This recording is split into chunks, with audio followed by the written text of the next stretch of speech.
Good evening. It's now 6 o'clock, and the special meeting of the Lancaster Planning Commission is now in session.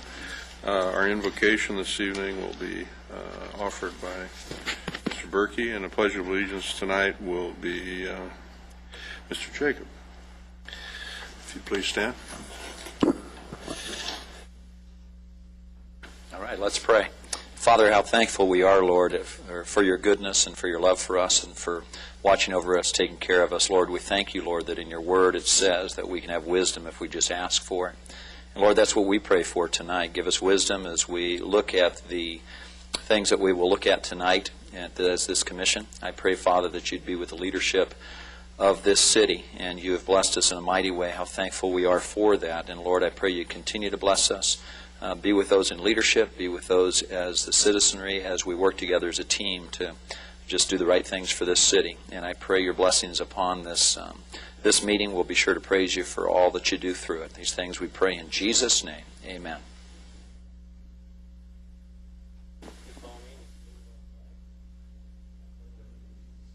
Flag of the United States of America, and to the republic for which it stands, one nation, under God, indivisible, with liberty and justice for all.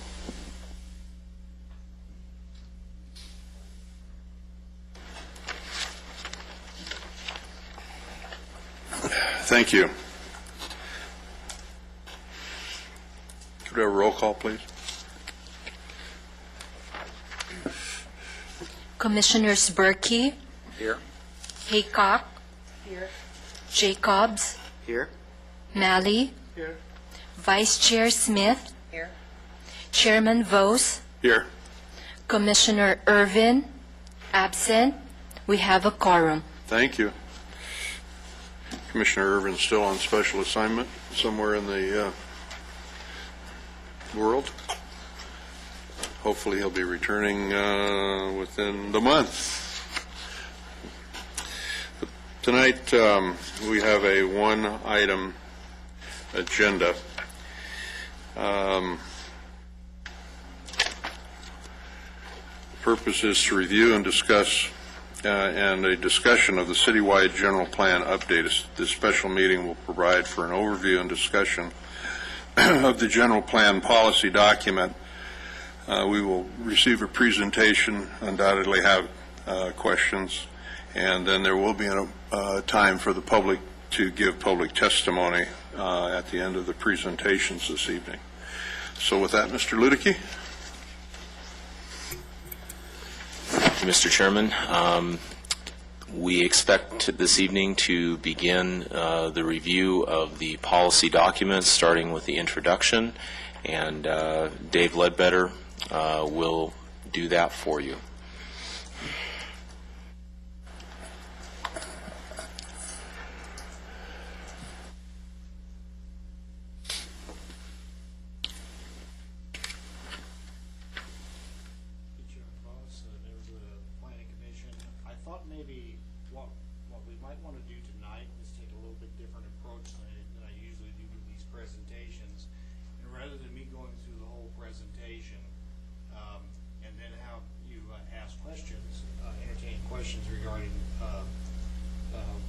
I'm going to go over that as I'm giving the presentation, just to ask questions and have it more like a study session type format. I think that might serve, I mean, at your pleasure how you'd like to do it, but that's why I was suggesting that. All right. Is that everybody in agreement? Sure. All right. Thank you, David. What we want to go over tonight, as Chairman Boss indicated, is we're going to go over the general plan policy document. And the general plan policy document really represents the foundation of the general plan program. It really contains the core goals, objectives, and policies on which the long-term visionary statements are based. So it's a good starting place for your discussion. Actually, you've actually seen, already reviewed, and made a recommendation on one component of the general plan. That was the housing element. And we'll get into a little bit on that, but since you've already really reviewed that and made a recommendation on that, there's not too much of that contained in this presentation tonight. The policy document, as I said, is a good place to start because it does represent the foundation for the general plan. And what I'd like to do tonight is focus on the introduction within the general plan. It's the first chapter, Chapter 1 of the general plan policy document, and really go into detail on that introduction. And because there's a lot of information, it really explains the general plan. It gives an overview of the general plan, the visionary statements, and really sets the foundation, the foundation for the rest of the chapters contained in the policy document. And then if we have time, we can go into begin discussion of the individual chapters. I don't believe that we'll get through the whole plan tonight. I didn't anticipate that, and that's why we've set up several meetings for your consideration of this document. But with that, I'm going to go ahead and go into the PowerPoint presentation.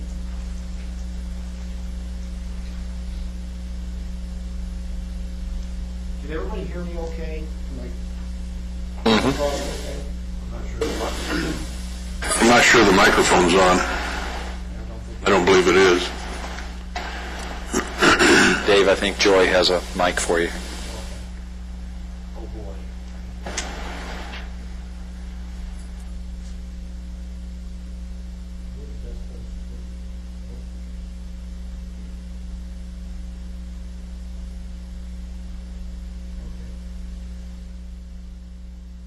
All right, is that better? Yes. All right, good. Gizmo around here. First time I saw this, I thought it was I'd open up to get a mint out of it. It looks like a mint. But I'm trying to figure out how to use it. General plan policy document contains 8 chapters. Chapter 1, as I mentioned, is the introduction, and the remainder of the document is broken into plans that discusses various elements of the general plan. So we're going to concentrate on the introduction first. The introduction contains the following subsections. What is a general plan? Legislative requirements, the scope of the general plan, reviewing and amending the general plan related documents, and then a section on the primary assumptions, community priorities, and implementation programs for the general plan. Is that working?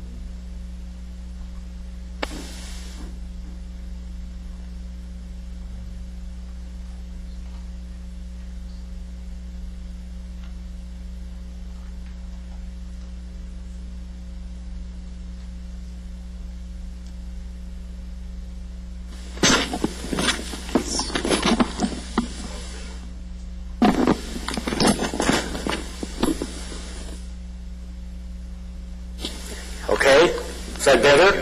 That is, and that's, I think it's probably important that you're well heard, since the folks in the audience can hear, as well as those who may be watching on video who haven't had the opportunity to be here this evening or in subsequent meetings. So Absolutely. Go right ahead, David. Absolutely. So that's better, right? Everybody can hear me now. Okay, good. Okay, I think this is probably the best definition I've seen of what a general plan represents. So the general plan represents the Constitution for the long-term development of the city. It not only functions as a guide to the type of community desired, but provides the direction by which the community may achieve that desired future. So really what the general plan represents is the blueprint for long-term development of the community. That's what that document is. It really is the umbrella document for all the other programs that the city administers.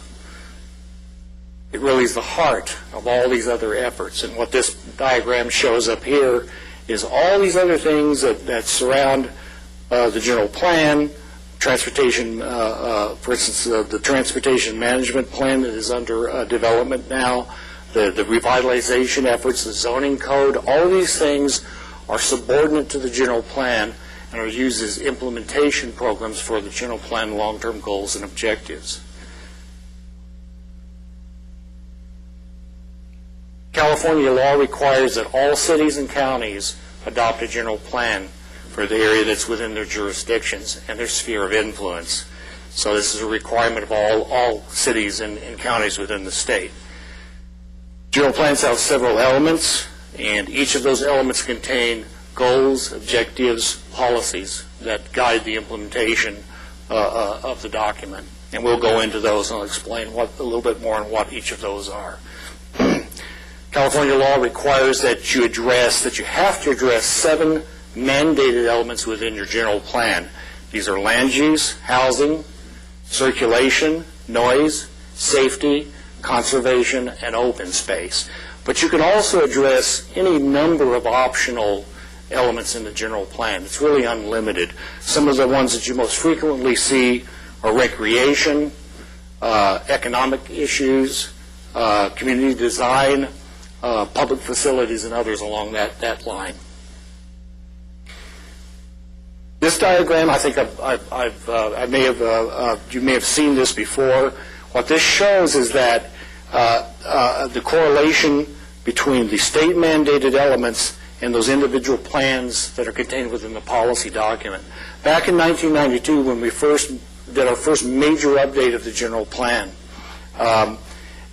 we took a different approach, and state law does not necessarily require you to address the 7 mandated elements as individual chapters. You can take any type of format that you want to. As long as you address all of those state-mandated issues, you can use a different format and approach. And back in 1992, we did that by coming up with separate plans, the ones you see on the blue side of the left side of the graphic, separate plans that are contained within the policy document. The right-hand side of the graphic shows you how the state-mandated elements correlate to the plans of the policy document. For instance, conservation and open space issues are contained within the plan for the natural environment. The circulation element is essentially the plan for physical mobility, and noise safety element would be contained in what we call the plan for the public health and safety. Also, you can see on there in the parentheses some of the optional issues that the general plan addresses. For instance, a recreation element or component, public facilities component, and the most recent addition is a community design element within the land use element of the general plan, or the plan for physical development. So that's kind of the correlation between the way the policy document is set up, the format we chose a number of years ago, and how it correlates to the state terminology. I want to go a little bit into the nomenclature of goals, objectives, policies, and action programs, and explain the hierarchy that the document is set up on. Goals are really the long-term visionary statements for the general plan. They're very broad-based statements. In our case, these are goals that we're looking out towards our general plan horizon, which is 2030. So, for instance, using this example here of one that might be contained in the plan for physical development, or the land use element, would be to establish a variety of land uses which serve to develop Lancaster into a balanced and complete community in which people live, work, shop, and play. Very, very broad-based at this level. The next level down, you have the objective, and the objectives further define the goals, and there may be more than one objective under each goal. This example is just carrying on from our last example under physical development, would be designate adequate land for a balanced mix of rural and urban residential and non-residential uses. Next down in the order would be the policy, and the policy tends to be much more focused on providing a foundation for implementation of the objective and therefore the goals, the supporting objectives and the goal. An example here would be physical development. Again, using that example, maintain an adequate inventory of land for residential, commercial, employment, and public uses to support the long-term growth projections. And then finally, at the lowest order of the hierarchy are the specific actions. And the specific actions, and again, there may be many specific actions under each particular policy. That's the way this breaks down. In this particular instance, carrying through the example with physical development, we have one that's supporting the policy that says establish and maintain systematic procedures to monitor vacant land and the rate of land absorption by the type of proposed use. So it's very specific. It's saying you're going to establish this inventory by which you're going to monitor the requirement to make sure that you have the appropriate amounts of land use within each land use category. And then further, each specific action establishes criteria by which, number one, the status, whether it's an existing program, or it's a new program, or it's a revised program, responsibility, what department or departments have primary responsibility for implementation of that specific action, the time frame, and I'll get on in the next slide into the different time frames that are outlined in the general plan. In this instance, it would be ongoing, which means that this is something we do on a regular basis.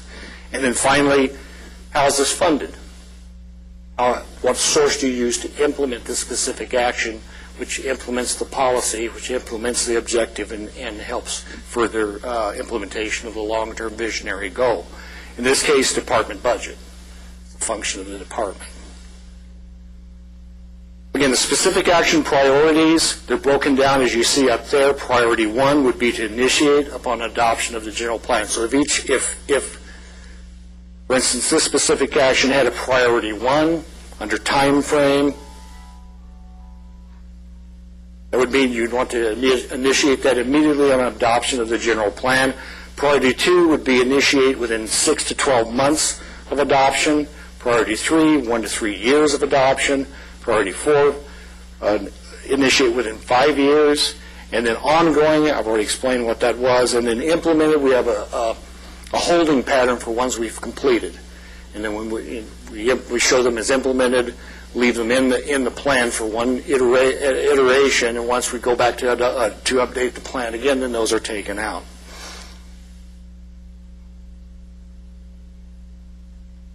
Again, state law requires that your general plan has to be comprehensive, and it has to be comprehensive at least 2 different ways. Number 1, it must be geographically comprehensive. What that means is that not only do you have to address the area within your jurisdiction and your adopted sphere of influence, but you also have to look at issues that go beyond that. For instance, air quality. Air quality is an issue that doesn't not confined to a boundary. I mean, we get pollution from sources that are far away from our study area, but we have to address those issues. Transportation is another good one. 34% of our working force commute below for jobs, and so transportation is a regional issue, and you have to address that. So you have to have geographic comprehensiveness. You also have to have issue comprehensiveness. And the way the state addresses this in the general plan guidelines is that they use this, what they call the shoe fit provision. And that means if the issue, even though there are hundreds of issues that are addressed in the guidelines, but unless that issue has some bearing on your planning, you really don't have to address it. For instance, an important concept or important issue in the coastal zone, in beach area communities, is the Coastal Zone Act. Well, obviously, that has any bearing on Lancaster, quite a ways away from the ocean, so we don't need to address that issue. And that's really what it's talking about with issue comprehensive. You're going to end up, every general plan is going to address a broad range of issues, but you're addressing issues that are germane to your planning, your jurisdiction. And general plan must be internally consistent in really 3 ways. I wanted to address first this equal status among general plan elements. All of the elements have equal status under state law. In other words, the land use element isn't more important than the noise element, and the transportation element isn't more important than the open space element. They all have equal status. That may be the state law, but in reality, some folks may not actually look at it that way, huh? Well, that may be the case. I'm simply stating the way that the state addresses general plan law, and the fact that indeed, you have to look at it as having equal status among plans. I'm sure that certain aspects. So how do we make that judgment?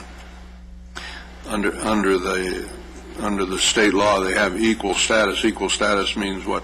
Well, that means that Equal number of pages in the document? No, what it means is that every specific action, every goal, every objective, every policy has the same bearing, the same weight with regard to importance under the document. Now, obviously, some issues are going to have more importance than others with regard to how they impact the community. What they're really saying is that you can't take and look at just land use issues to the detriment of some other issues. You have to look at this broad base, this broad range of issues, and consider all of them from that standpoint. So consistency, really three ways. Consistency between elements. That means you can't have something that conflicts in the land use element with something in the noise element. Consistency within elements, the same approach. You must have consistency with all the specific actions and the goals and so forth within each element. And then consistency between the general plan and your implementation programs. You can't have conflicts there. So consistency is an important aspect of the general plan. And again, as I mentioned, the general plan must take the long-term perspective. Our general plan, Horizon 2030, that's, this is a planning document for the next 25 years. That doesn't mean that we're going to adopt it and that's it for 25 years. Obviously, we're going to go back and take a look at every so many years, take a look at the general plan and the progress and do further amendments as time goes by. But that's the horizon for our current general plan. The former general plan was 2020, so we've moved 10 years further into the horizon with this one. And just to familiarize you with the planning area, the yellow area is the city limits, and the gray area is what we call the sphere of influence. That's the adopted sphere of influence for the general plan. And the sphere of influence is really that area that has some bearing on the city's planning efforts. It may not necessarily be part of the incorporated city, but it is important with regard to the issues that we have to address in the general plan. And it includes, as you can see, it includes part of it. Let me interrupt you then. In jumping ahead and reading through the document, it calls out Air Force Plant 42, for instance. It calls out Edwards Air Force Base, which is part of our sphere of influence, and it impacts what all sorts of things in the general plan, but it's not identified on this map. Is that right. important? Well, it would be. I would think you would have to include in Palmdale too. Palmdale and San Bernardino County and Kern County all have some geographic relationship to our planning effort. With regard to the sphere of influence, the reason it's drawn at the boundary it's at is because Plant 42 is within Palmdale's sphere of influence. It doesn't mean it isn't important to us and that we don't have our goals and policies that address our relationship with Plant 42. It's just that it belongs it's within the sphere of another jurisdiction. That's why that line is created at the bottom. It definitely is important to our planning efforts. So this currently the city's limits are 94 square miles. It's the incorporated area. The sphere of influence, the whole area, both yellow and gray, is 268 square miles. So it's this huge area that we're dealing with. And just to kind of give a perspective on this, we prepared a slide that shows that actually plants the San Fernando Valley on top of the study area. And you can see that really pretty much the entire San Fernando Valley and then some fits within Lancaster's adopted sphere of influence. It's all the way from Sylmar in the north to Glendale in the south, Lackawanna, Flint Ridge on the east, to Chatsworth on the west. So it's a huge area that we're dealing with, very complex. And then this is another map that's contained within the introduction section of the general plan. You've heard of this concept before, the urbanizing area, and really what this means, the bold red line is indicating is the interface really the interface between urban residential density land that is currently on the adopted plan and rural residential land, which is primarily what is on the outside of that area. And what the urbanizing area really means is that we know from land use studies that we have done early in the general plan process that there's enough vacant land within the urbanizing area to accommodate the long-term projections for the general plan, for all of these alternatives that we're entertaining under the general plan process. It's not meant to be a boundary by any sense of the word. It's simply an interface that we looked at with regard to what's already on the plan designated for urban residential. Now, a lot of this is rural or general residential, R7, R10, R15,000 zoning within that urbanizing area. And we know, again, from these land use studies that we can accommodate that future growth, that delta. What we're going to see come in between now and 2030 within that urbanizing area. Obviously, the areas outside of that are still designated. Most of it is designated as rural residential, 2.5 acres. It doesn't prevent someone from developing that land.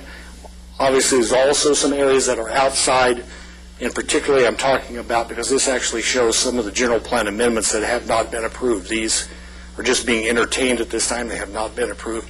These, however, are existing urban residential land. And this doesn't preclude the development of that. It's just saying that it isn't necessary to develop those areas to accommodate 2030 growth. That's really the definition of the urbanizing area. It's an important concept, however, in relation to our discussion of trying to use infill growth and applying sustainable development principles, which we'll talk about a little bit later. Reviewing and amending the general plan. As I mentioned a little bit earlier, the city has to continually monitor the general plan. It's like, I use the analogy of going on a long ocean cruise. If the captain goes to sleep and he doesn't check his course ever so often, he's not going to end up where he wants to go. It's the same thing with the general plan. We have to go back ever so many years and say, are we still in touch with the evolving community of vision of what the community wants to see with the future of Lancaster? So we have to go back and re-examine that. We have to re-examine new growth projections and new issues that may come up. And so this is a living document from the standpoint that you don't just adopt it and set it on a shelf. You have to go back and continually revise and relook at the policies and the goals and make sure that you're still on course with what the community vision is. State law allows up to 4 amendments to the general plan, to each element of the general plan per year. And that's another way that you can go back and look at particular areas of the general plan or particular language within the general plan that you may need to amend without having to go through an entire citywide update. And most often what you see in the form of amendments are land use amendments that are actually submitted by an applicant for consideration, and those could occur at any time after the adoption of the general plan. But we also, from time to time, you'll see a text amendment. For instance, between 97 and now, we had a text amendment that created the Transit Village overlay. And that didn't exist at the time we adopted the 97 general plan. And we also had another amendment to the text that increased the park standard from 3 acres per 1,000 population to 5 acres per 1,000 population. So those types of adjustments can occur, and those would be amendments of the general plan, not an entire citywide update.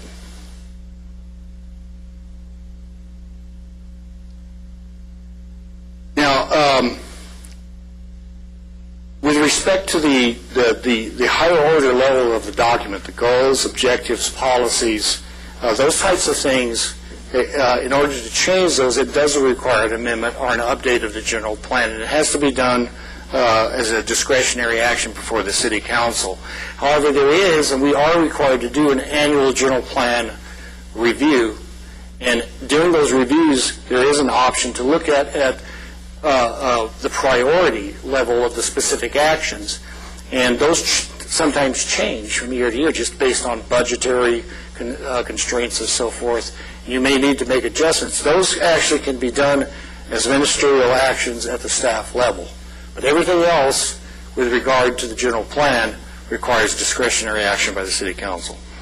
Does that review then count as one of the four under the statute or not? No, it does not. Because it's a ministerial action, it's not considered an amendment. But the discretionary action is not as well?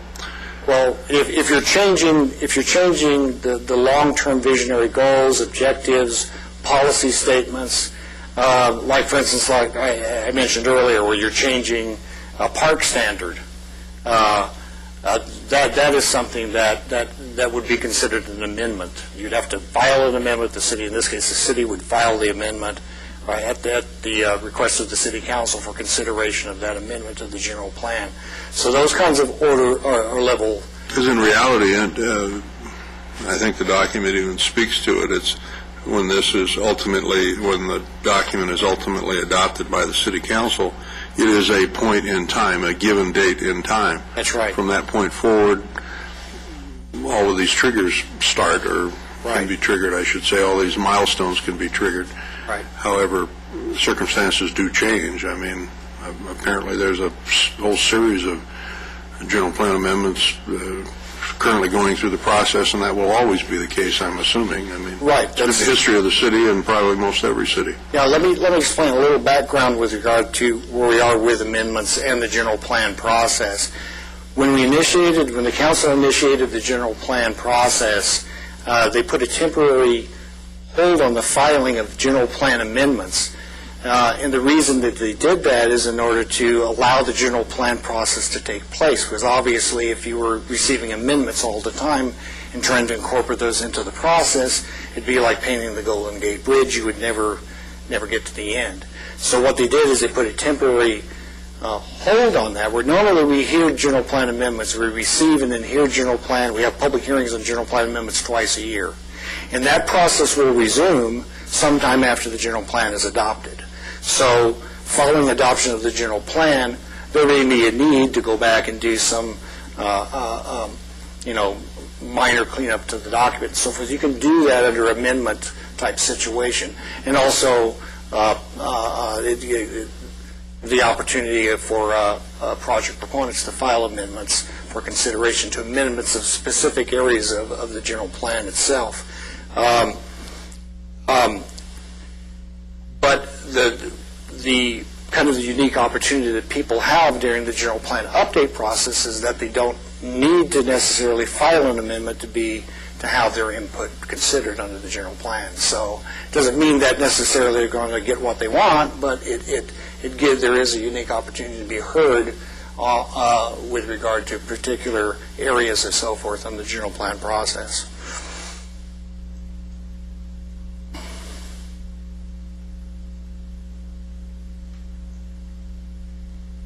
To the general plan, we've probably gone over this before. I'll go by it one more time. It consists of really the documents that I have up here. The policy document, which we're reviewing tonight, the housing element, which you've already seen.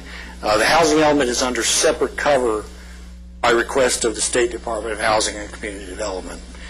We had one time had it as part of the policy document, but to help ease their review, we pulled it out and created a separate of the housing element under a separate cover. So that's why it exists as a separate element outside the policy document. The Master Environmental Assessment. The Master Environmental Assessment is really the background report for the general plan. That was one of the first things that was carried out. It pretty much is the existing setting.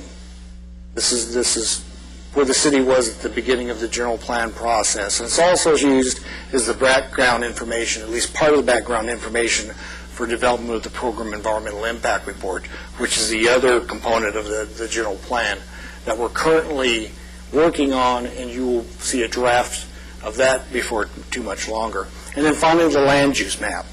The land use map is the other component of the general plan.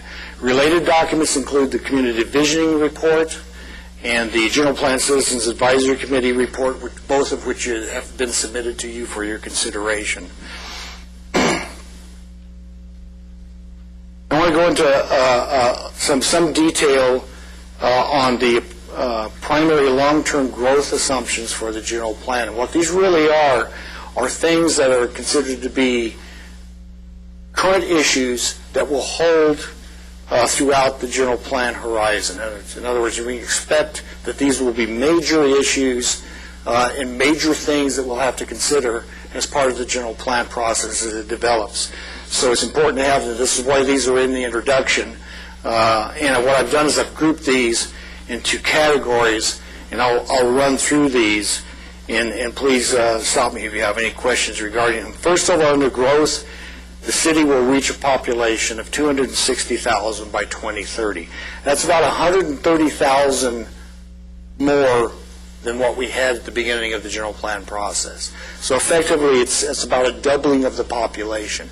We believe that these projections may be robust, but from the standpoint of environmental analysis, it just takes it to a higher level order of impact analysis. So it may quite well be that we don't ever reach this population, but that population projection is based on a regional council of governments, the Southern California Association of Governments, and so that's what we rely on with regard to long-term growth projections.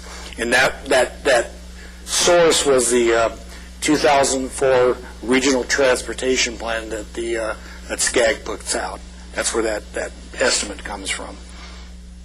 And then under resource availability and impacts, water availability will continue to be a major issue, and resource challenge into the foreseeable future. That's no surprise there at all. That's something that has become one of the primary issues with regard to the city and will continue to be into the future. New state and federal laws regarding greenhouse gas emissions will make it imperative for the city to develop efficient development patterns and transportation systems. That's where a lot of the sustainable development principles come into play. And whether you believe in global warming or not, state government does. And these rules and regulations are coming, and every city and county within the state are going to have to address them. So it's something that we assume we're going to be looking at again. It's an assumption we're making over the life of the general plan.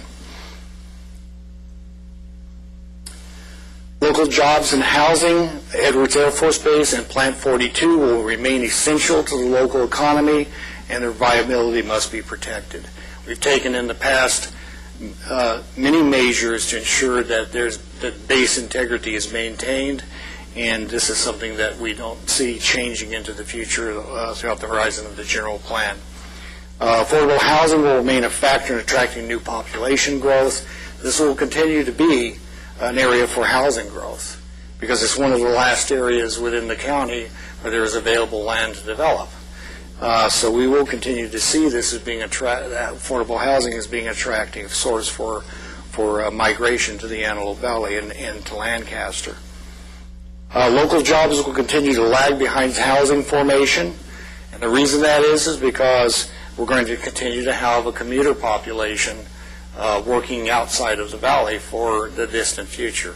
That's something that's a general plan. In fact, one of the major reasons that we adopted the plan for economic vitality was to address this issue of this jobs housing imbalance and to bring local jobs to support population growth, have jobs within the community so you can live and work within the community.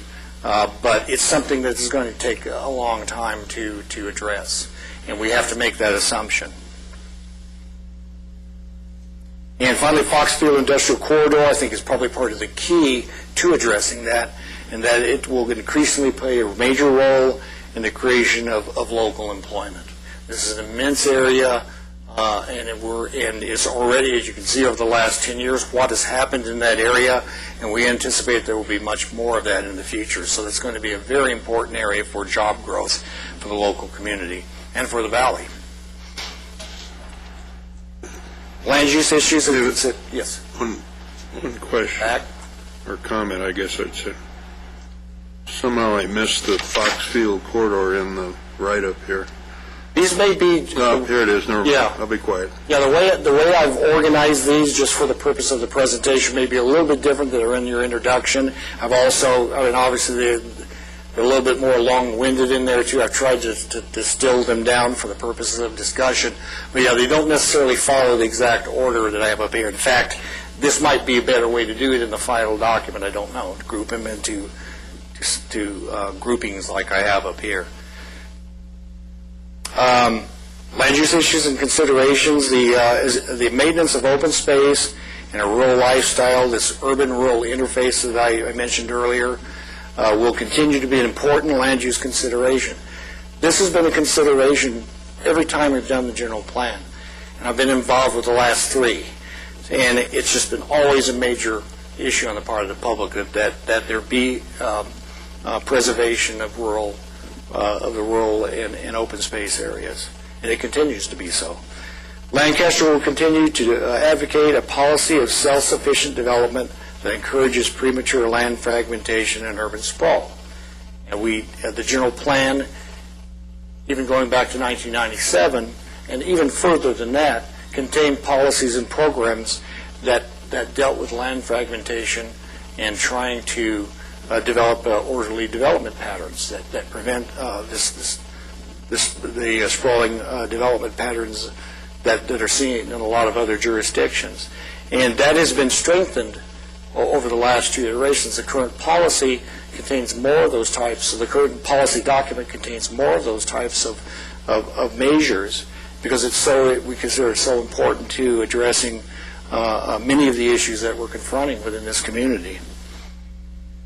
Development of infill land prior to conversion of rural land will be a fundamental consideration in land use decisions. Again, this goes back to the urbanizing area and the fact that there is really not a need to convert additional land. I'm not saying that this won't be the case in the future, but within the lifetime of the general plan, current lifetime of the general plan, the Horizon 2030, we know we have enough vacant land to accommodate our future growth within that area that we've identified without having to convert more land. And then increasing costs of infrastructure and services will place an emphasis on the need to develop, efficiently develop infill land within the urbanizing area, which is lead on from the last one. And then finally, efforts like the North Downtown Transit Village revitalization plan, the downtown revitalization plan, those types of things will play a key role in the revitalization of the city's urban core into the future. See a lot more of those types of planning efforts underway. Really, I think the litmus test for a lot of this type of application is the downtown specific plan and what's going on down there, because that's an existing example in this city of a lot of these principles being applied. And that is a really important aspect of the overall general plan concept with regard to developing sustainable areas and revitalizing areas of the community to bring these areas back to a level of vibrance. Transportation, rising fuel costs, and other resource constraints will promote the development of alternative transportation forms and an increase in transit ridership. This is an assumption that we're making, that with taking this direction, applying the principles that we're talking about will, and just the fact that fuel costs will continue to rise over time, will encourage transit ridership. Fiscal impacts and considerations, we have to assume that retail sales tax dollars will continue to be a primary source of revenue for financing city services and functions. In fact, that is the only source, right? It's the major source. It's the major source, yeah. Major source.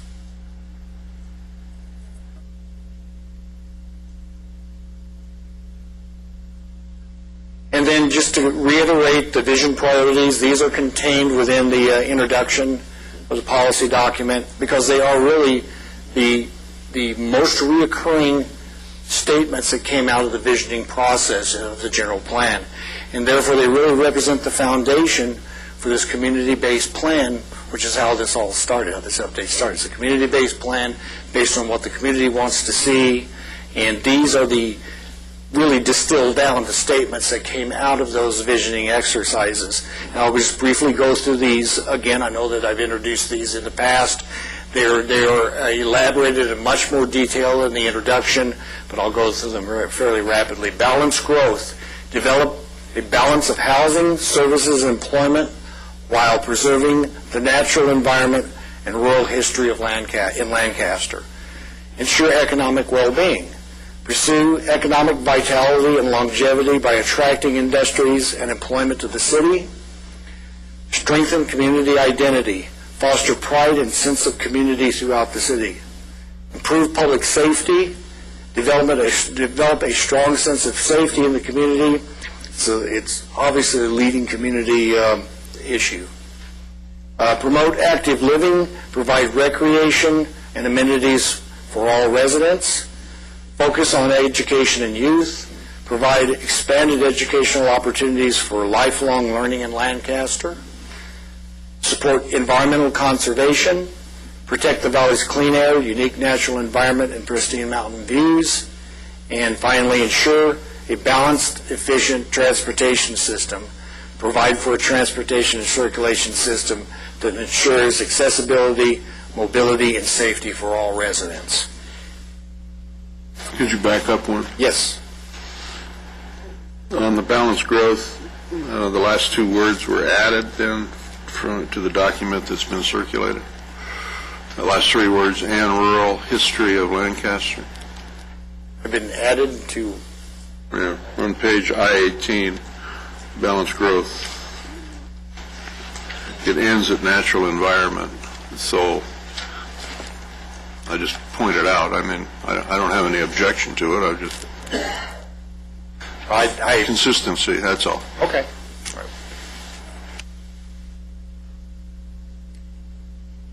And then, again, the connection between those visioning statements and, as we discussed at the last meeting, early in the process we saw a connection between the sustainable development principles and the visioning statements. And it was one of the things that was pursued early on in the development of the land use alternatives and review of the goals and objectives by the General Plan Citizens Advisory Committee. And again, just to go through those very quickly, those basic sustainable development principles, whether you call them sustainable development or smart growth or livable community principles, it's all pretty much one and the same terminology. You apply mixed land uses, compact building design, a range of housing opportunities, create walkable neighborhoods. You want to foster attractive, distinct communities with, again, this strong sense of place. This keeps coming up through all of the outreach processes. You want to create a sense of place within the city of Lancaster, an identity for this community. Preserve open space, natural beauty, and critical environmental areas. Direct development toward existing communities. Provide a variety of transportation choices. Make development decisions predictable, fair, and cost-effective. That's an important one because you cannot reach these goals unless you have a system that in some way provides some assurance that people who are coming into the community to make these developments have some kind of predictable and fair and cost-effective way of doing that. And then, of course, stakeholder and community collaboration. It's absolutely essential to have a community involvement in developing something on the order of a general plan or a downtown-specific plan or a parks recreation master plan. All of these have their own community outreach efforts, and it's something that you have to maintain and continue to maintain with all of these planning efforts, particularly the general plan process. Just to go a little bit into applying those sustainable development principles, first of all, discouraging urban sprawl, promote efficient, compact development, land use uses infill. Let me read that again. To promote efficient, compact development that uses infill areas, restore urban and town centers, as we're doing within the revitalization efforts within the downtown area, promote transit-oriented development, create good connectivity between land uses and transportation systems, very essential. That's why there is such a play on the transit village concept within the downtown area with respect to Metrolink and the bus systems and so forth. Protect open space and working landscapes. That includes agricultural, prime agricultural lands, scenic and recreational lands, and open space, and other types of open space. Protect environmentally sensitive lands, conserve natural habitat lands, minimize impacts to watershed functions, and then create strong and local regional economies, encourage jobs, housing balance, to address that. It's definitely an important issue for us.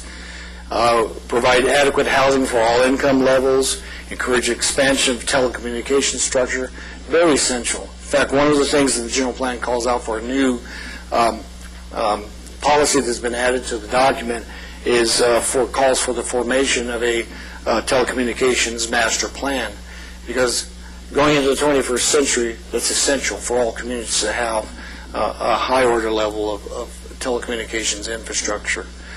Provide a fair and predictable land use planning process, which you mentioned earlier. And then promote energy and resource efficiency, support energy and resource efficient industries and practices, promote waste reduction programs, promote alternative forms of transportation, promote energy and resource efficient buildings. The general plan job before you recognizes and supports the implementation of these smart growth or sustainable development principles and practices.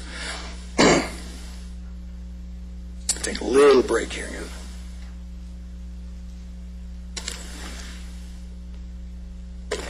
It does that. Actually, many of these things are being carried out at the present time. The Transit Village District, as I mentioned earlier, was one of the early efforts to try to create a connection between the downtown area and the Metrolink station and other transportation opportunities. The revitalizations that are going on that are underway are another example. And then this more innovative, adaptable zoning regulations.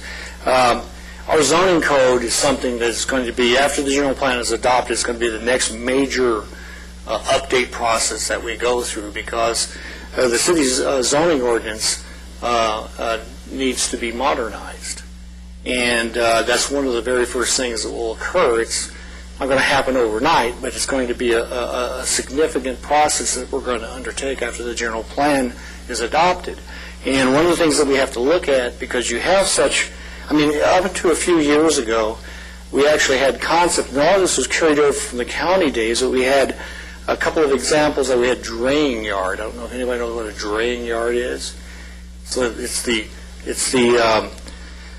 predecessor to the trucking yard. That's what they used to call it, to bring wagons in. Blacksmith shop. I mean, those things are not in there anymore, but they were into recent history still in the zoning code. And so we need to go back and look at redoing the zoning ordinance to make it, to modernize that instrument for the 21st century. And one of the things that we'll be looking at, particularly with applications like the downtown area, is this concept of form-based codes. And I'm not going to get into that in detail tonight. That's something that will come up again. But that does give a lot more latitude with how you arrange development within certain areas. Water conservation measures, obviously absolutely very important, are being addressed now on many different levels. Incorporation of alternative fuel vehicles in the city fleet. We've been doing this. I remember 16, 17 years ago driving some of the first electric cars that we had here at the city, and then going on to different types of alternative fuels, and pulling those into the fleet on a permanent basis. Those were a trial basis, electric vehicles back then, but we actually have a percentage of the fleet. I think it's around 20% of the city's fleet is now alternative fuel vehicles. So it's very important. Another way that we're looking at applying sustainable development principles within the city now. And then measures to encourage the application of what's called leadership in energy and environmental design, lead standards in new developments to make them more energy efficient. And then measures to reduce reliance on the automobile. Encourage ways to encourage people to ride Metrolink, try Metrolink out, or other systems that are available. And then finally, implementation of general plan long-term goals and objectives that's done through many different avenues. The specific actions actually give the direction for implementation, but it's really things like the zoning ordinance and the things that you see up here that actually do the actual day-to-day implementation of the general plan.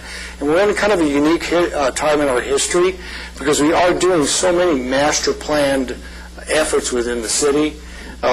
I was involved very early on with the Parks, Recreation, Open Space, and Cultural Master Plan, which is now adopted. It was adopted in 2007.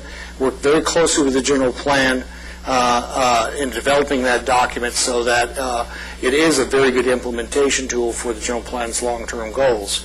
That one is in place. The Economic Development, Redevelopment Strategic Plan, same thing there. That one is now in place and is represented within the Plan for Economic Development. You can see when you look at that section that we're talking about, the Economic Development, Redevelopment Strategic Plan, in the policy and specific action statements in the draft General Plan Policy document. Underway is the Transportation Management Plan that's being prepared now. The Master Plan of Drainage exists. The Recycle Water Master Plan exists. Several of these others do. As I mentioned before, we're in the process in the early stages of developing a wireless master plan, considering community design guidelines. That's a new subsection of the general plan. Eventually, quite likely will result in some kind of community design guidelines that will be adopted. And then the specific plans and other instruments that are used for implementation of the long-term goals and objectives of the general plan. And again, a lot of these efforts are in place or will be before much longer. And then community involvement. I just wanted to speak a little bit more on this and the importance of the community involvement to the long-term planning solutions. Obviously, as I mentioned before, it's important in the general plan process and in every other outreach effort that we've done over the past.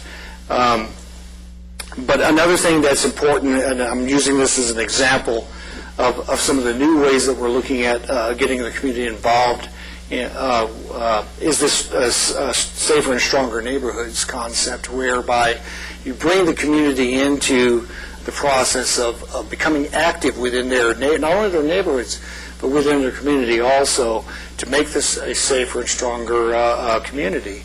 And so it's a new approach, and I think we'll see more of these types of efforts in the future. And it's all a part of this outreach, this community outreach. This is so vital and essential to all of the planning processes that go on, particularly, obviously, with respect to the general plan.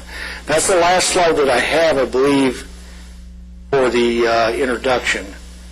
And at this point, I can entertain more questions you might have regarding the introduction. I do have a question about the community outreach. How does that work? Do you actually target certain areas of the population? Is it proactive, or is it more reactive on the part of people who receive maybe a postcard saying, we'd like to hear your opinion? Well, with regard to the general plan process? Yes.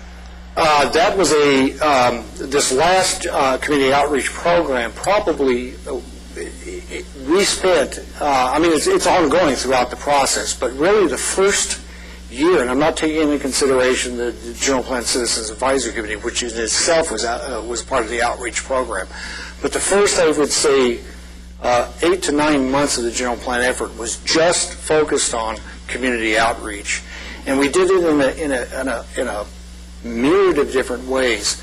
One of the very first things we did was a agency forum that we held with all the pertinent agencies with regard to the general plan process. We had brought them in and sat down and went over the general plan, what we were doing, and formed some a database there of people that we could contact during this process, because it was vital to have their input into this process. That was one of the very first steps that we did.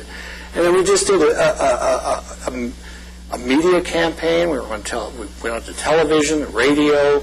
We did put ads out on the radio announcing workshops, flyers, brochures that were mass mailed to the public. We established one of the things I didn't have the ability to do in the 97 general plan was establish a website just for the general plan. And we were able to do that this time, where we could have an interactive type of situation. For instance, when we had the workshops, we had virtual workshops online at the general plan website. If you were a commuter and you couldn't attend one of those workshops, you could go on the website and take the survey and see a PowerPoint presentation, the same materials that were shown at the workshops. So I remember we even did, to try to catch the commuters, we created a CD that we seat dropped on Metrolink. And on the AVTA buses that go below, transport people below, we actually did a seat drop of these CDs, and didn't want to have to give them something to read. All you had to do was pop this in their, their player or whatever, and they could, listen to this on their way to work or after they got home. So there was a myriad of different outreach functions. We did stakeholder meetings. Anybody that wanted to have that presentation on the general plan was called and asked us when it went out to the site to give them an over the general plan and how they could get involved. And this was all in preparation for the vision workshops that occurred in July of 2007. And those first vision workshops we held were actually for youth. We held one for grade school children, and then we held an adult, the same version that we held for the adults, we held for young adults. And it was quite amazing what came out of the young adult session. I mean, it's very, very viable information. So we did that in conjunction with the LA County Public Library. And then beyond that, we continued. I mean, I think that outreach effort really was one of the reasons why we got such a good response when we began to form the Citizens Advisory Committee. And we got something like 65 applications. And a lot of the people that turned in applications requested to be on that committee attended those workshops, attended some function of the general plan and become involved in it from that standpoint. And then that process continued on into 2000. I'm sorry, the visioning workshops were 2006. It was July of 2006. In 2007, the meetings of the General Plan Citizens Advisory Committee got underway. We held another series of land use workshops in May of 2007 to begin to formulate these alternatives, land use alternatives that you'll be looking at here at an upcoming meeting. So it was a whole series of things. And again, from the standpoint of understanding that at the beginning of this process that you were creating a community-based plan, and that that you had to have community involvement if you wanted the plan to be successful.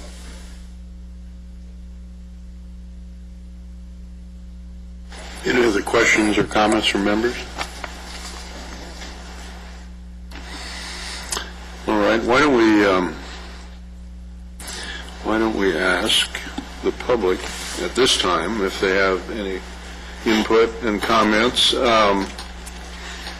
and then that may bring more questions forward.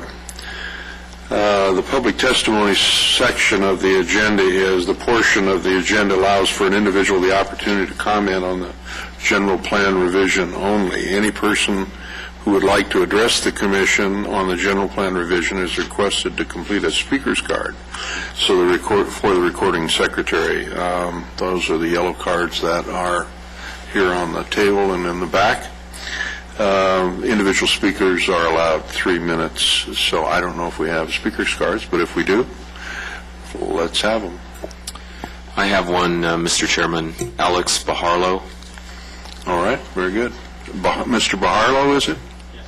Yeah, welcome. Do I need a speaker or is this okay? Do I need a microphone or is this okay?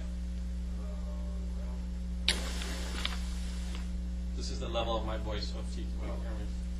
Excuse me, it's to pick it up on the video, and that's the problem, so hang on a minute. Maybe somebody can share a microphone with you.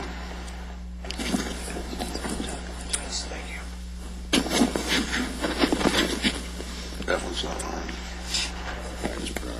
You might be able to. While you're getting ready there, you're from Del Sur LLC, is That's that? right. Oh, okay. I should note for the record, then, we've received a written communication from you to the commission, and we have copies of that, so, very good. Go So you ahead. have the map. Please proceed. Good evening, members of the Planning Commission. I'm representative of Lowering Company and Del Sur Ranch. This is a project which was approved, the best tentative track map was approved in 1990. Originally it was 2,500 units. It's gone through many permutations, and at some point another company took over the project, and then it was handed back to us due to the market only about 2 years ago. So we just got it back, and we're working on it once more, and we're very excited about going forward with this project for the next cycle. Currently, Del Sur Ranch is about 2,000 units, so it's shrunk in size. It includes a lake, school site, a couple of parks, trails, retail site. There's a fire station, and a number of other amenities, which are really in the very initial stages. We're working on them currently. Also, we're working on the engineering plans. There's water plans and sewer plans, et cetera, that are in process. And listening to Dave Ledbetter's speech, I want to just put emphasis on the fact that we think of this project, although it's on the western edge of the city of Lancaster, as sort of a node onto itself. Because of its size and the amenities, we think it's going to be a self-sustained community. Although it's a destination, we think it's going to provide a number of amenities which, again, the people who live in this community are going to be able to enjoy without having to leave the community. Those being, again, the parks, the trails, the lake. We're also interested in some of the ideas of sustainability and LEED certification at the building level, at the construction level, to be implemented in this community. But that's one reason I'm up here tonight, is to introduce you to the project, which I'm sure you've heard of, and we're going to be working on it for the next couple of years. It's going to be one of the largest projects, I think, in Lancaster. So it's very important to us. Secondly, there are a couple of parcels that were left out by the advisory committee. I think when they were looking at these, they looked at them as communities that are on the outskirts of the city. And the way we look at these parcels are really part of Del Sur Ranch, even though they're not part of the Vesta tentative track map.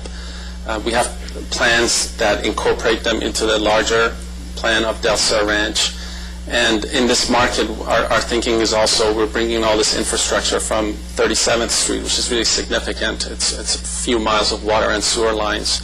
And we're thinking that even in this market, and even when the market picks up, for this to be a viable project, that we can use the units and we can actually implement some of the things that we want to implement for this project. So what I'm asking is that these few parcels, 2 of them 40 acres and 1 80 acres, that were left out, are really not seen as these communities, these parcels that are in the outskirts of the city, but that they're part of Del Sur Ranch, because that's certainly how we think of them. And if you don't have any questions, that's really all I wanted to say. We'll find out. Do you have any questions, members? More from the staff? I had a question. In your letter, you mentioned that you'd like to change the zoning from R15 to R7, correct? Yes, there's 2 of the parcels. One is R15, the other is R2.5 currently. And to keep it consistent with Del Sur Ranch, we'd like to request that there are 7,000, that they're both are 7,000. That's how they're laid out currently. Okay. Anything further? Any comments from staff? All right. Thank you very much, sir. Thank you.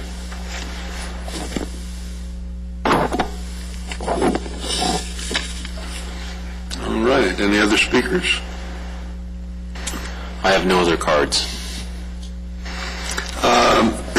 Just as a reminder to the community and to ourselves, the process that we are embarking on, the review of the general plan update, will take place in this form over a number of meeting days, evenings, I should say. The next one will be next Monday night at 6 p.m. And then we have a regular Planning Commission meeting on the third Monday. And then the fourth Monday, we'll have another of these sessions where we will endeavor into the specifics of each element of this plan. I think that's the idea. And then once we complete that task, I'm assuming we'll be getting into the mapping issues. Yeah, actually, as you move a little further into this process, you're also going to have a draft EIR that's going to be circulated. You're going to have the opportunity to have the value of that information. Certainly, we expect public comment on that. And I think that as you get more into the discussion between the distinctions that exist between several of the growth scenarios that the Citizens Advisory Committee wrestled with, and how the policies within various elements of the plan are laid out, I sense that you're going to get into more of a discussion type of format about what does this mean and what are the ramifications and how does that translate into growth approaches for the city. All right. The document that was prepared and circulated recently to us and to the City Council, our role as a commission is to evaluate and hear public testimony and input, ultimately make a final recommendation to the City Council, the City of Lancaster, who will then make the final determination of an adoption of the general plan. Would that be correct? So we're looking at a series of 6 to 8 special meetings of this commission and an ultimate recommendation sometime either the end of this year or the first of next. Yeah, probably into the first part of next year sometime, given the schedule that we see the draft EIR taking. All right. At this point in time, and we expect this is going to be early in the year before the comment period actually closes on that draft document. So the draft EIR consideration and recommendation for adoption and the general plan update and consideration and adoption would run concurrently? Yeah, you're actually doing a number of different things at once, but we would expect that certainly from staff standpoint, we're not going to be in a position to make recommendations to you on land use matters or other things until we have all of that information available. I think you as a commission are going to want to have the opportunity to hear any public testimony on that draft EIR and consideration before you make a final recommendation. Definitely. Very good. And in fact, just to elaborate a little bit, it's most likely that one of these special meetings will be allocated for the public comment period on the draft environmental impact report, probably the one that's in January if everything stays on schedule, because that would occur about a week before the end of the 60-day comment period. So depending on the cycle and the special and our regular meetings and our regular agendas, it's possible that we could include our work with the environmental document or the general plan revision within our regular meeting schedule as well, right? Yeah, that's always a possibility, and we are trying to look at those agendas and see if there's that opportunity. The only thing that makes that a little bit risky is you never know what exactly might be a hot button issue, and we found that just in practice, it's better if you kind of understand on the special meetings, this is the issue we're going to talk about. And sometimes if you have a particularly draining issue on a development project or something on a regular planning commission meeting, you may or may not want to take up the issue of the general plan after that at a regular meeting, but we will keep an eye on those opportunities. All right. As I know the notice, if you will, followed the proper protocol for this meeting, the statutory protocols and so forth. And the information on these special meetings is on the city website as it relates to these hearings. There was a news release, I know. I don't know, however, if there was any written publication of it in the local media, or I'm not sure. It's just I'm just concerned, after all the effort of staff and the community in getting to this point over the last 2 to 3 years, that the public has ample opportunity to become informed on this very important issue and certainly have an opportunity to speak before the commission and give their valuable input to us, as well as to the city council. But understanding our role as an advisory group and really a hearing buffer, if you will, before and to make a recommendation to the city council, who ultimately has the final authority on the matter, right? I know there was also a mailing that went out. Yes, I actually was invited to this meeting. Yeah. So, nice. Yeah, anybody that was on the direct mailing list, which now exceeds well over 1,000 on that mailing list. We did a direct mailing and sent out postcard-level messages to everybody on that list that explained the date of this meeting, the purpose of this meeting, as well as directing them to not only the city's website, but the general plan website, where there's a calendar that has a list of all the meetings, as well as all the other information. When we release a draft document, it's put on the general plan website, and so we're trying to keep the public involved and definitely trying to think of ways to inform them and notify them of these meetings. Sometimes you just simply don't get the type of turnout when you're discussing unfortunately, the policy level information as you do with other aspects of the general plan. Very good, thank you. I've got a couple of comments on the bound document that was provided to us.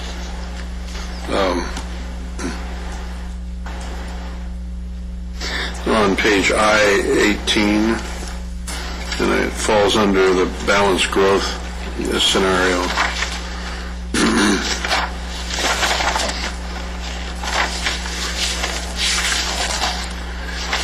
There are actually a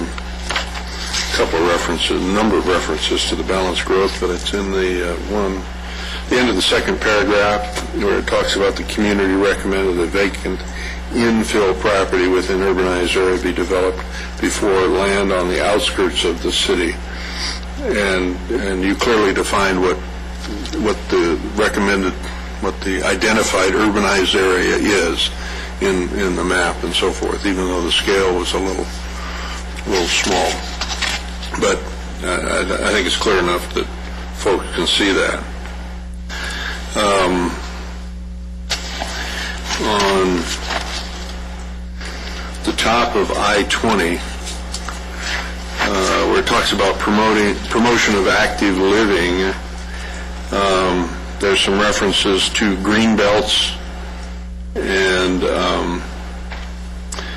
desert ambiance. I find that interesting that green belts and desert ambiance are considered. I think they're different.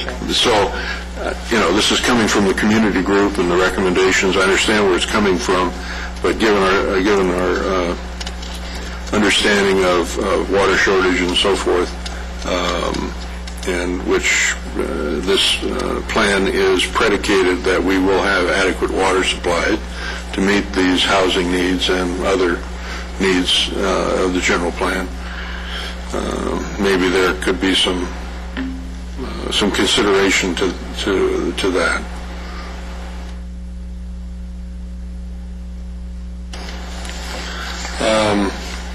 On the bottom of I-21,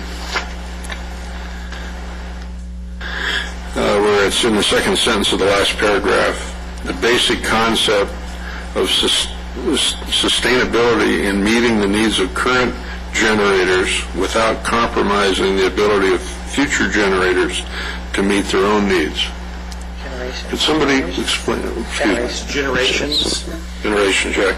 Yeah, it's simply, what that's simply saying is that you're taking measures now so that the impacts aren't on your children, on future generations. You're addressing these issues now, and you're taking measures to address these problems now so that they don't become bigger issues for future generations. That's nice. Hope it can be accomplished. It's a goal. Since our only source of the only source of revenue that the city has to meet a substantial number of these is sales tax revenue, huh? It's a goal and it's a challenge. Yeah, that's for sure. In the middle of I-26, the principal paragraph there that begins in conjunction with and talks about form-based codes and so forth, which you didn't get into, but we've had a briefing on that when we did the downtown specific plan approval.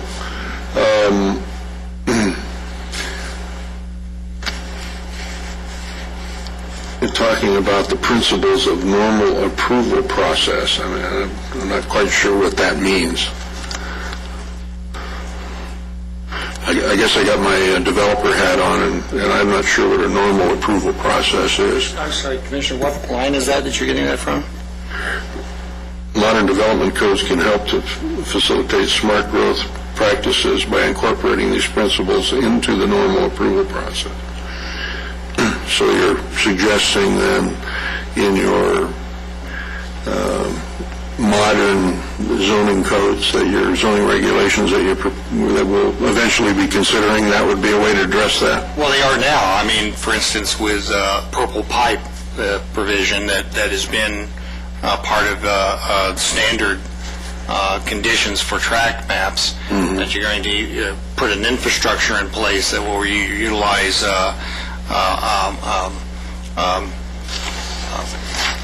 non-potable water for irrigation. So that system is being put into place. That's just an example of what we're referring to with regard to incorporating these types of concepts within the normal review process. Okay. All right. And the last thing I had on the top of I-28, the second paragraph talks about there is no agency that oversees drilling of water in the area, and I'm assuming you mean water wells. Right. Okay. That's correct.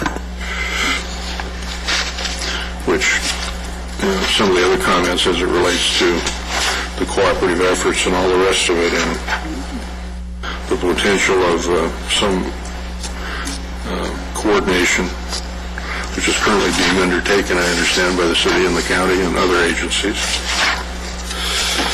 All right, very good. Thank you. That's all I had. And what's your pleasure, ladies and gentlemen? Do you want to jump into the first plan for natural environment, or do you want to carry that to the next meeting? I don't let people know that it's... We'll do that? I don't know if they had planned on doing that tonight.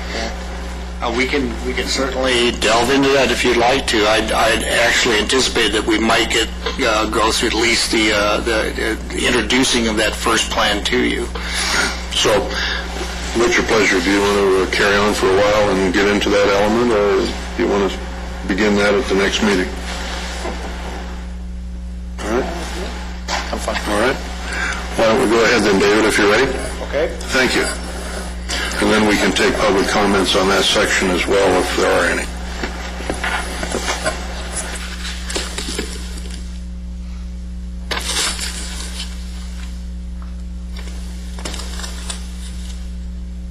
First, let me get it hooked up here again.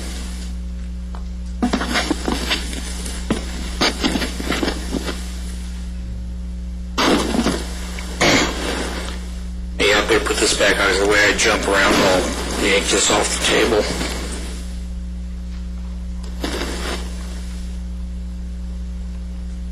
Okay, can you hear me okay? All right.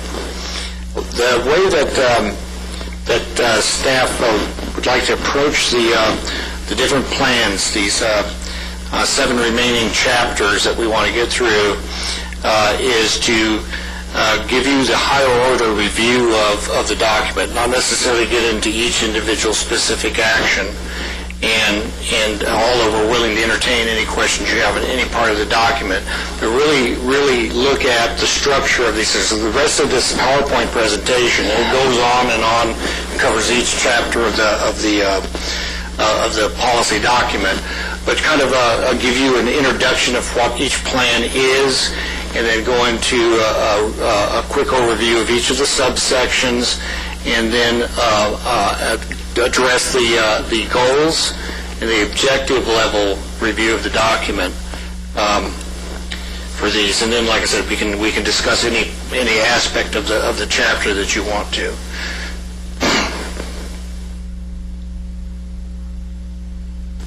The first plan within the policy document is called the Plan for the Natural Environment. And really, the Plan for the Natural Environment is an evaluation of the natural and human-induced environments within the general plan study area.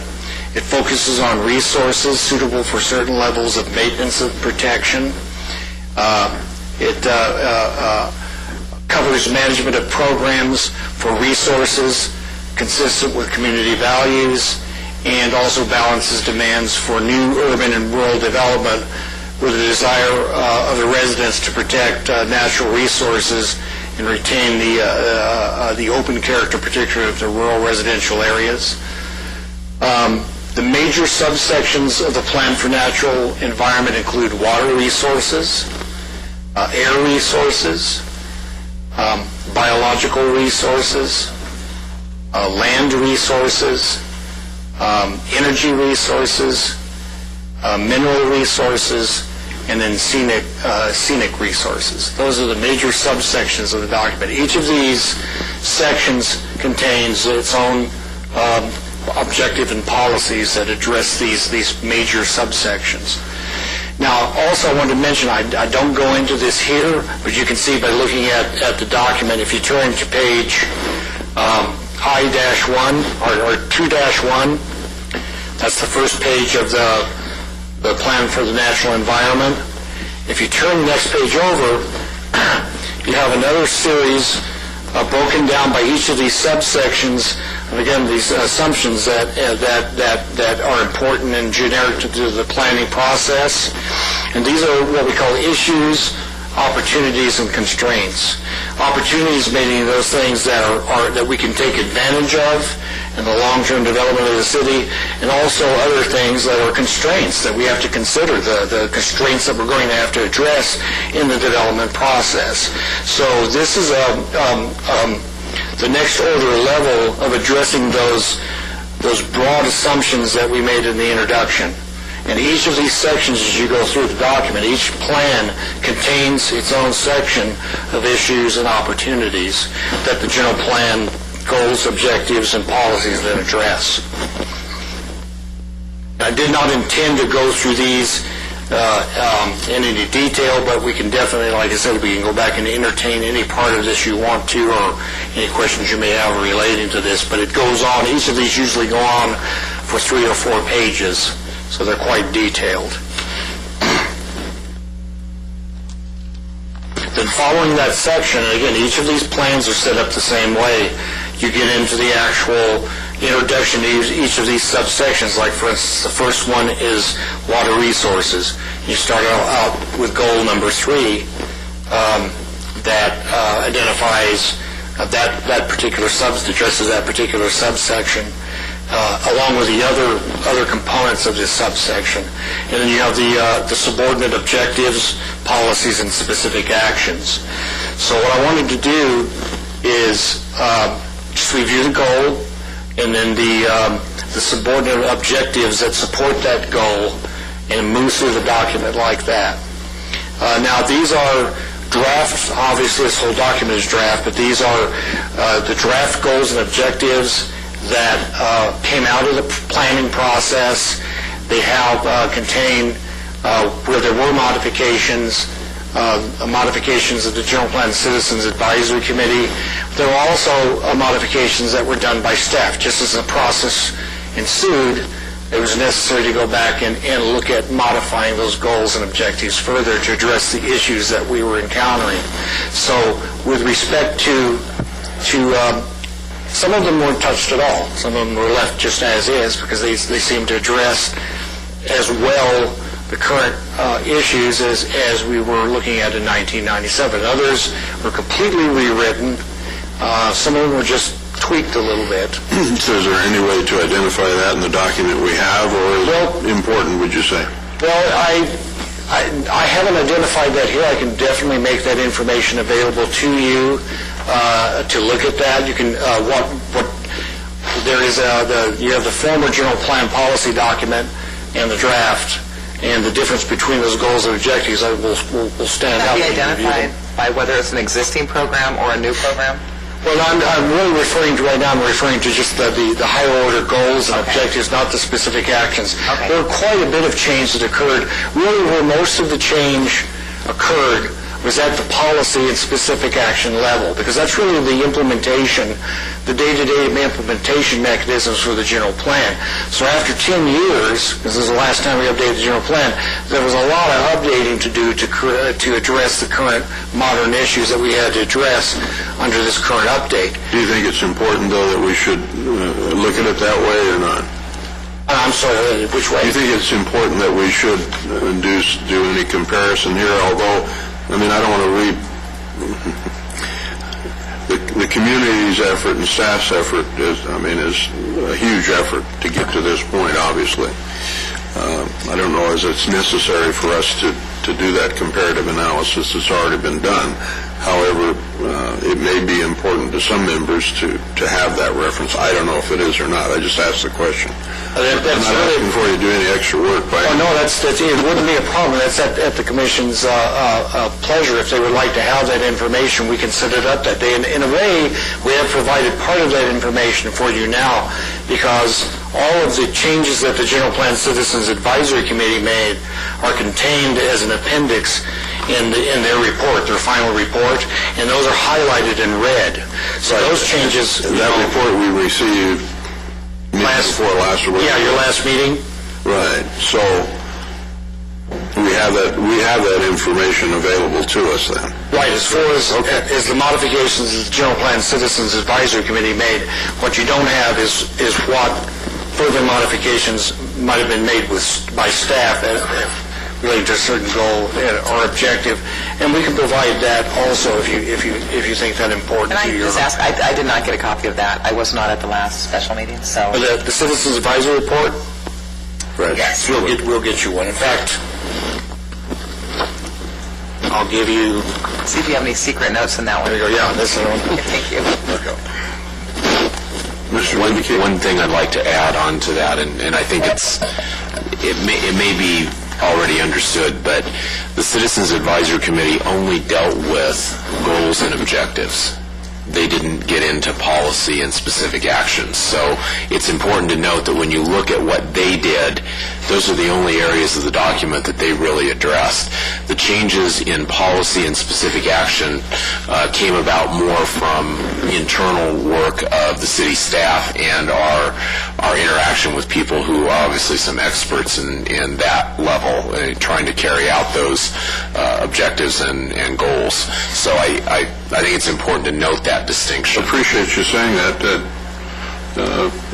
It gives us a better opportunity how to focus on this, I think, too. Thank you. Right, and that was another reason why when we got down to that level of specificity that it was necessary to go back and make some more modification to some of the goals and objectives. And in some cases, we had to completely rewrite them with regard to, and we'll get to this later, but the community design subsection of the Plan for Physical Development was completely restructured. and the goal changed as a result of that.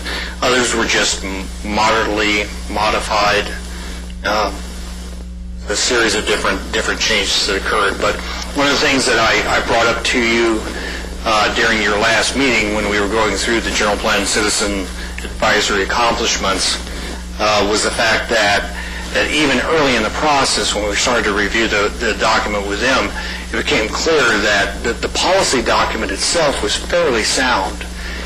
It hadn't been updated in 10 years, and obviously we had needed to thoroughly go through it and introduce new concerns. But the policy, the goal and objective structure of the document appeared to be fairly sound, and there wasn't a lot. And what came out, if you can look at the appendix in that document, you can see that what they did was not really elaborate, and they spent several months going through those goals and objectives, and it really was not a lot of elaborate change to them.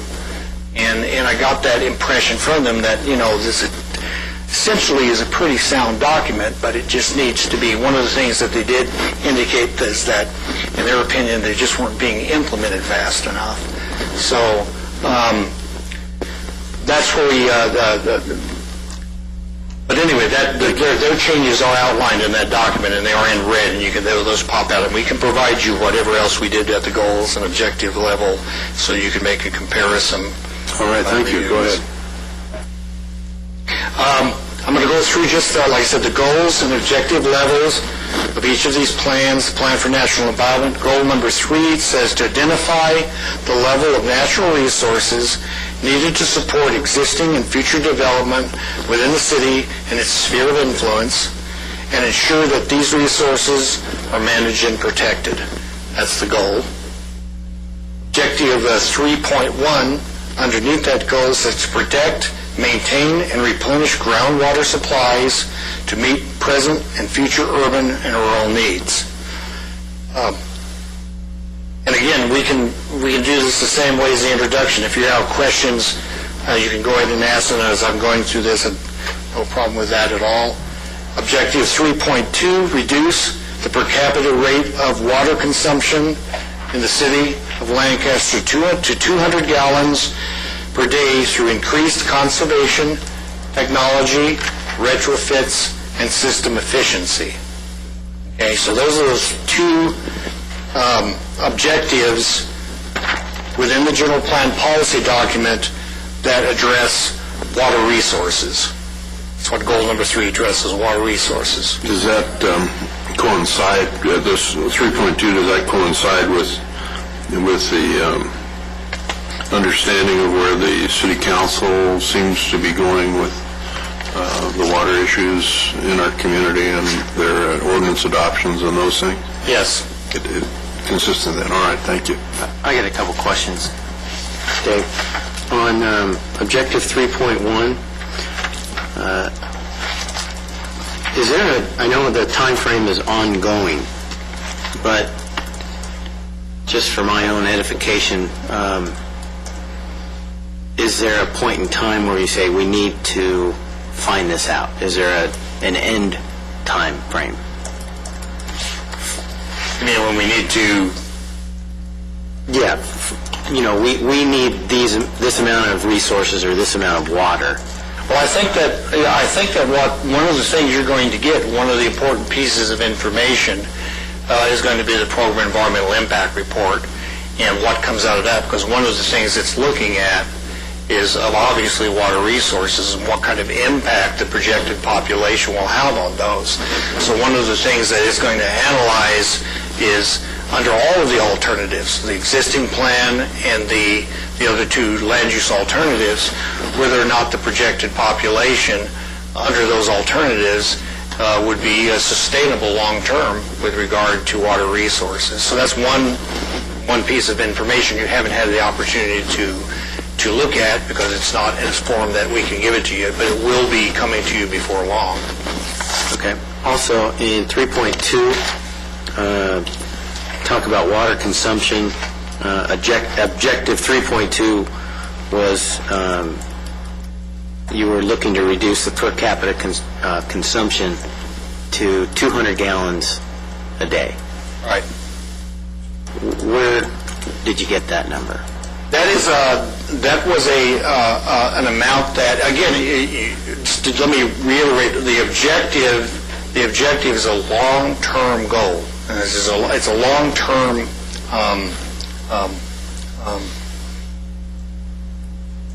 thing that we're trying to accomplish that's supporting the goal number 3. So this doesn't mean that within 5 years we've reached this. You're looking out into the future to accomplish this reduction. But that particular amount was something that was, and I don't know precisely how it was determined or the source of the research, but it was something that came out of research done by the Public Works Department, and he interjected into the objective as a level, a goal to reach over the life of the general plan. Yeah, I can add a little bit more to that. My understanding is that would represent about a third reduction in what the current per capita use is, which is about 300 gallons per day. It's also a number that begins to bring the city's consumption into line with similar types of communities, that are desert communities, Victorville, Las Vegas area, areas of that type. So there's an intent from the Public Works staff standpoint, and this certainly, is something that we've heard from the City Council as a direction that they're heading, to try to bring the per capita consumption of water more into line with other desert-type communities, recognizing the value of the resource that we have. So that's really the reason for that number. It represents about a third reduction, and while it doesn't bring it exactly to the level of some of those others, it's a step to getting pretty close to that.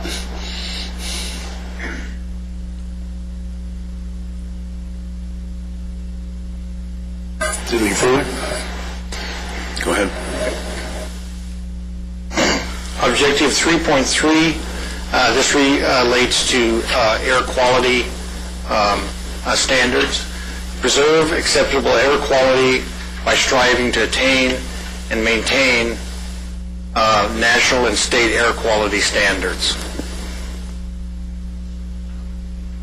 Objective 3.4, identify, preserve, and maintain important biological systems within the city, within the Lancaster sphere of influence, and educate the general public about these resources, which include the Joshua tree, California juniper, woodlands, areas that support endangered sensitive species, and other natural areas of regional significance.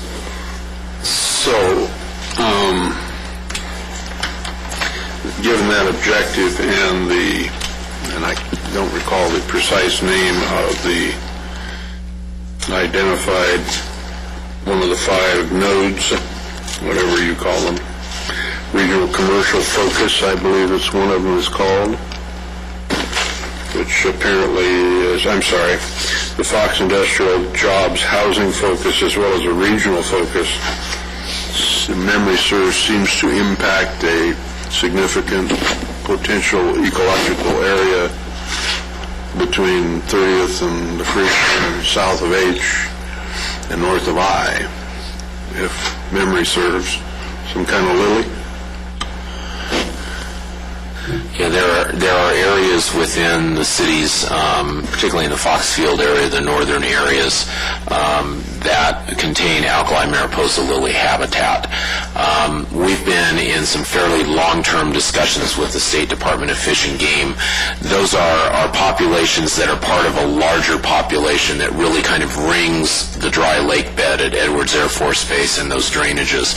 What we have been working with State Department of Fish and Game on is trying to identify long-term conservation areas, preferably that can double as buffer areas for Edwards Air Force Base itself, that would be able to maintain some fairly unaffected drainage and other hydrology through that area. We are currently trying to work that right now as part of a habitat conservation plan, as part of what's known as the West Mojave Coordinated Management Plan, which is actually a multi-species habitat conservation plan that covers the entire western Mojave Desert. And alkali mariposa is at this point identified as one of those species that would have areas set aside for it as conservation. So the ongoing dialogue has been, we recognize the alkali mariposa lily habitat. The city, in fact, right now is collecting in lieu fees for that. We've been attempting to find suitable sites to purchase for it, but we have told the State Department of Fish and Game that they need to recognize our long-term land use patterns also, and maintaining alkali mariposa lily habitat in areas that we know are going to go to a more job creation type area doesn't make a lot of sense. We'd rather maintain them around areas where we can get some multi-use out of it, buffering the airfield, for example, Edwards Air Force Base, and maintaining the integrity of the hydrological systems in those areas. That's probably a very long answer to your question. No, I appreciate the answer very much. I mean, it's very informative, but as this process proceeds forward, that's a very critical element of those two areas of the city as it relates to jobs and growth and development, right? Correct. So I'm assuming then that the environmental document that we'll be looking at then will have a substantial section in that as well, and the mitigations that will be proposed and so forth. Yeah, and with any luck, and I do say luck, we're right at the point with the West Mojave Plan Working Group that we hope to have some kind of a viable habitat conservation plan to at least consider as a part of the environmental work. They've got some deadlines coming up that need to be met, and as of Friday, we weren't quite sure whether those were going to be met, but we're working there.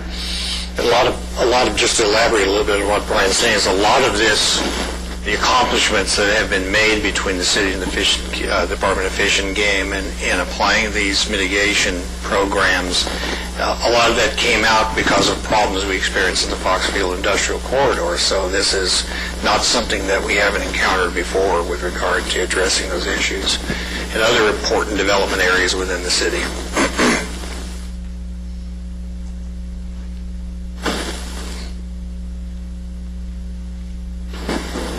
Objective 3.5 says preserve land resources through the application of appropriate soils management techniques and protection and enhancement of surrounding land forms and open space.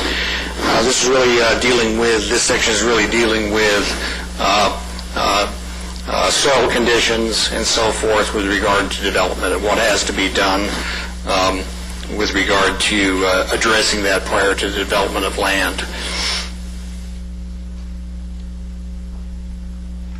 Objective 3.6, encourage efficient use of energy resources through the promotion of efficient land use patterns and the incorporation of energy conservation systems into existing development and appropriate use of alternative energy. This is one section where there was some substantial changes to the policy document throughout in order to take advantage of a lot of the technology and new issues that have come along since the last time the general plan was updated.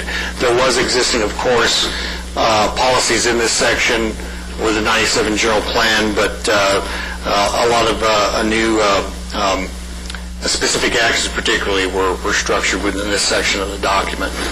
More mixed-use approaches as opposed to single zoning type.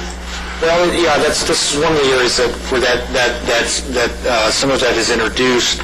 But I'm really talking about this concept of leads of efficient energy development and using different ways to address energy conservation from all different areas, whether it be looking at trying to use solar energy better or all types of energy conservation techniques. Various design elements, land use, transportation, circulation, all those elements. Right. This is where that's nested. It's not the only place in the document, but this is the area where this is really focused on.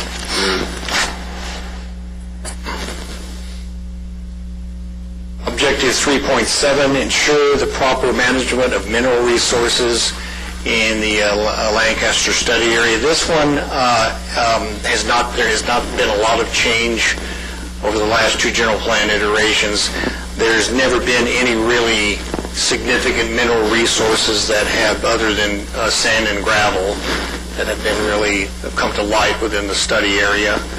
But state law requires that you address this issue. So this is one of the areas of this is the area of the general plan where it really focuses on that particular topic. And then objective 3.8, preserve and enhance important views within the city and significant visual features which are visible from the city of Lancaster. This is the scenic resources subsection of the Plan for Natural Environment, and this is the objective that's allocated to that area. There is some connection between this and the community design element that we'll get into later. But that's what this section deals with, the policies and action programs.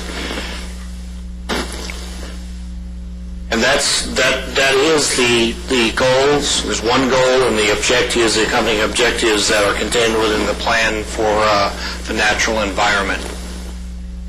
All right, very good. And do we have any questions on that? Further questions from the members? From the public? I know we're doing this in segments rather than all at the end. This would be an opportunity for the public to make comment on that section and for us to respond if we can. Anyone wish to speak? All right. Shall we proceed forward with the next element? Okay. If you're prepared, David. Yes.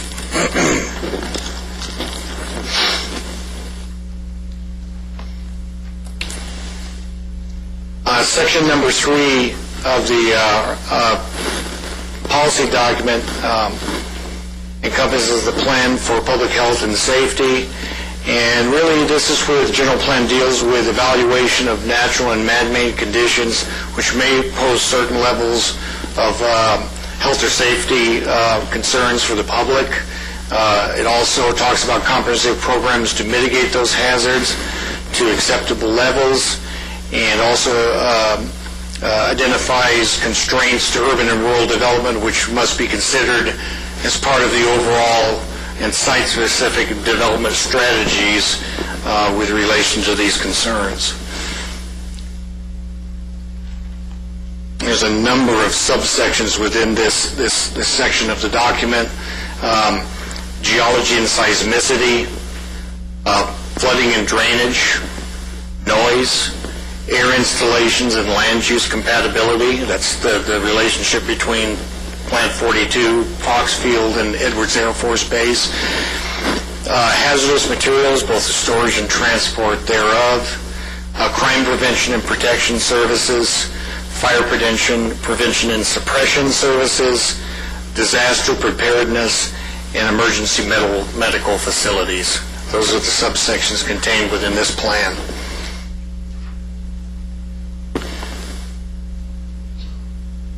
Goal number 4, it says to provide a secure man-made environment which offers a high level of protection from natural and man-made hazards to life, health, and property. Objective 4.1, minimize the potential for loss of life, physical injury, property damage, and social disruption resulting from seismic ground shaking and other geologic events. Objective 4.2, minimize the potential for loss of life, physical injury, property damage, and social disruption resulting from a FEMA 100-year flood.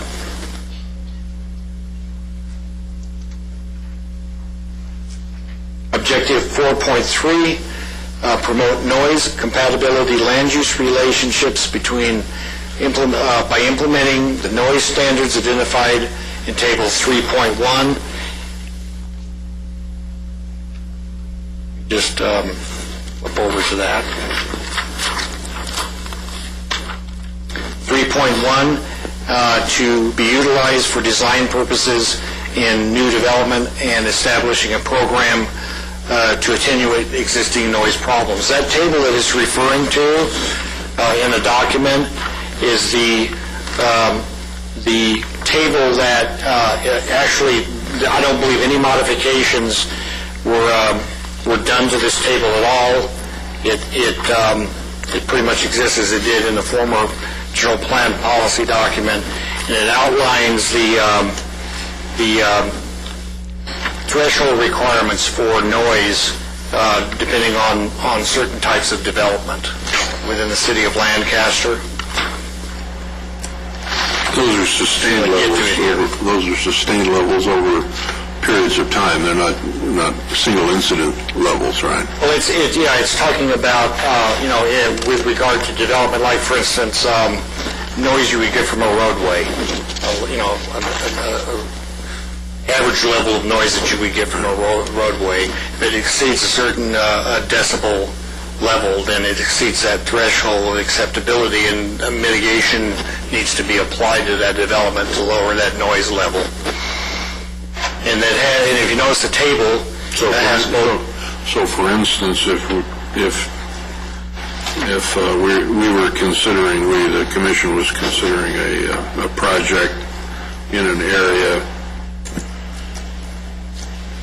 a commercial industrial office type area, it's got a 70 dB level as a sustained level, and the project produced 85, it wouldn't conform to the general plan. Right, and you would need to adopt conditions that would mitigate that, and that might require a number of things. It might require a noise study for that particular project, and then adding those mitigation to the project. It might even require some kind of higher level environmental review in order to address what would be necessary to mitigate those noise problems. And if it wasn't mitigatable, then there'd either be a statement of overriding condition or a denial. Yeah, that's right. You'd have to either find for whatever reasons, that a statement of overriding consideration under the environmental review was appropriate, or you would consider maybe denying the project. Okay, but these are standards that are. These are state standards. These are typical. Yes. All right. Thanks, Dave. Objective 4.4: ensure compatibility between land uses in the city of Lancaster in air operations at U.S. Plant 42, Foxfield, and Edwards Air Force Base. And this is important. I just want to take a couple of minutes to discuss this a little bit. It's been an important part of the general plan as far back as I can remember, but particularly following the 1992 update, we worked with both the Air Force, Plant 42, and Edwards Air Force Base on their joint land use studies, and participated on their ACUs, their noise studies, particularly that's with respect to Plant 42, and addressed, coming out of the general plan process, addressed an amendment, a separate amendment to the general plan that allocated land along the boundary of Plant 42 to lower density residential densities. In other words, it was, if you look at the existing general plan land use map along that area that borders the base, that's all rural residential, 2.5 acres. I think there's some industrial in that area. And what came out of that was a couple of concerns, one of them being the noise levels from what they called the overflight area, where you had frequent aircraft overflights, and also to much lesser degree what's known as the accident potential zone, which really only comes into the city in a small area towards the east. but more importantly, their concerns with base encroachment. This issue of residential development moving into near air operations or base areas and then compromising the base operations. And so the city early on took steps to try to work with the Air Force to create an area that would give a buffer between Plant 42 and existing higher density urban development. By the same token, with regard to Edwards Air Force Base, we participated in around that same time in their joint land use study with regard to the Alpha Corridor, which really doesn't affect the area for flight operations, the most frequent flight operations from the base. Which really doesn't affect the city proper too much, but it does, of course, it is a concern within the sphere of influence. So we have participated with them to come up with acceptable land use designations for areas that would affect that base. And similarly with Foxfield, with the county's land use, airport land use plan, which they just adopted recently with the last couple of years, and looking at establishing land uses and land use densities around Foxfield Airport that would be acceptable and compatible with operations from the county airport. So that's really what this section is really relating to, and what it pertains to is maintaining those types of integrities around the bases which are so important to the longevity of this community and the Antelope Valley. Objective 4.5, protect life and property from the potential detrimental effects, short and long term, of the creation, transportation, storage, treatment, and disposal of hazardous materials and wastes within the city of Lancaster. It's a pretty standard objective for any city to have within the general plan. Objective 4.6, reduce the risk of crime and provide residents with security through maintenance of an adequate force of peace officers, physical planning strategies that maximize surveillance, minimize opportunities for crimes, and by creating a high level of public awareness and support for crime prevention. This is probably, along with water issues, this was probably one of the most frequent concerns that came out of all the community outreach efforts. So this idea of community safety, particularly with respect to crimes, that's very important from the standpoint of the community and also very important to the city. And this section of the general plan addresses that particular concern. Objective 4.7. David, yes. Would it be appropriate to interject that more recent adoptions by the council relative to their various commissions they've appointed and their goals and objectives, would that be appropriate to insert in this, or would it be? That you certainly could have, I would think, at the specific action level. Mm-hmm. You could definitely have programs, specific action programs that represented those actions. You certainly could, I know yes. it very recently has taken place, and since subsequent to this being published, obviously. So right. I don't know. I mean, if it's it's kind of like catching a moving target with it. Right. It's like it is, but we try to, and because this is a draft document, if there are programs that come along in the draft stage, we definitely want to try to capture them, and the best level of hierarchy to put most of those in is at a specific action level, because that's an implementation mechanism. And we have done that with a lot of, for instance, the new neighborhood watch programs. If you look at you get the opportunity to look at the specific actions that are contained within that section, you'll see some of the more modern programs that have been recently adopted. But it's certainly, there's always something right around the corner that has come up. Wouldn't be surprised if the members brought that up when it gets to their level. So, all right, well, we can certainly look at including additional specific actions, and even potentially policies if necessary to address some of those important programs if they're not reflected in the document. Objective 4.7, ensure that development occurs in a manner that minimizes the risk of structural and wildland fire. That's again another very standard concern that all cities would want to address. And that is all of the objectives, goals and objectives for the plan for public health and safety. All right.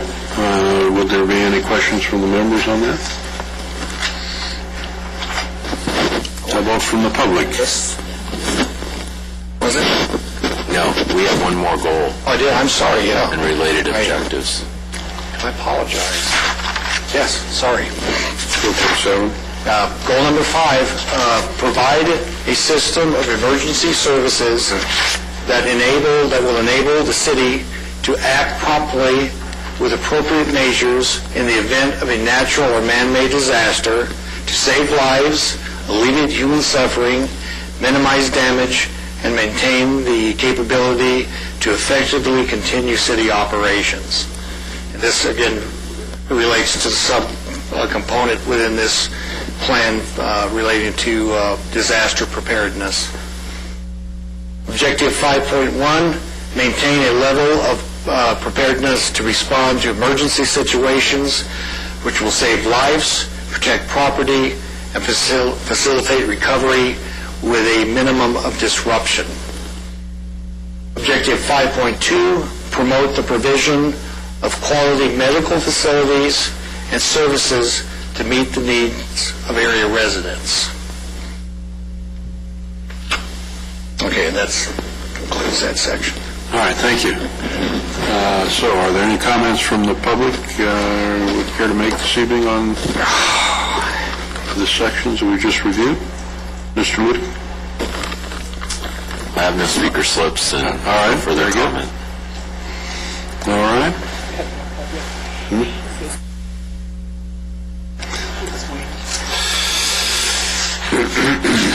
Well then, the next section, plan for active living, is not that long, so why don't we take that up if you're prepared, David?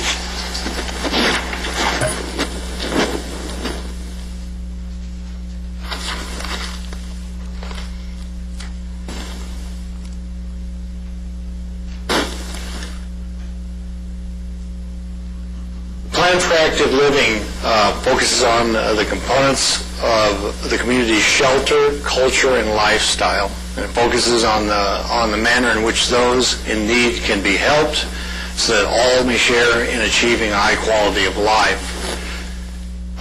It has the following subsections: population and housing. And actually, housing, again, I remind you, is contained under a separate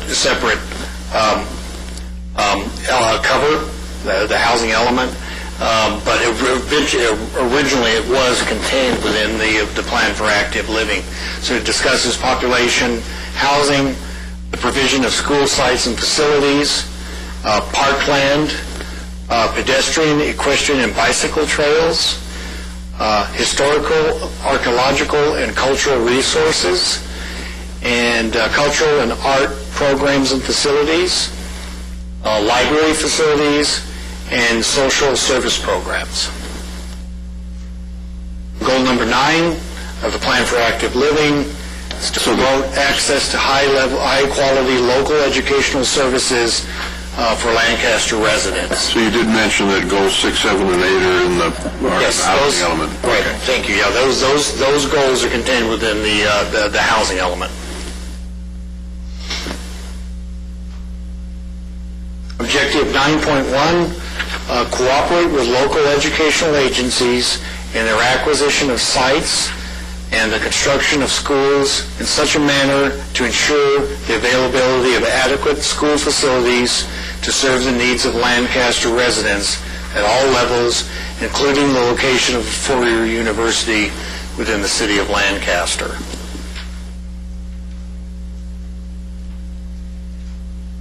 And goal number 10.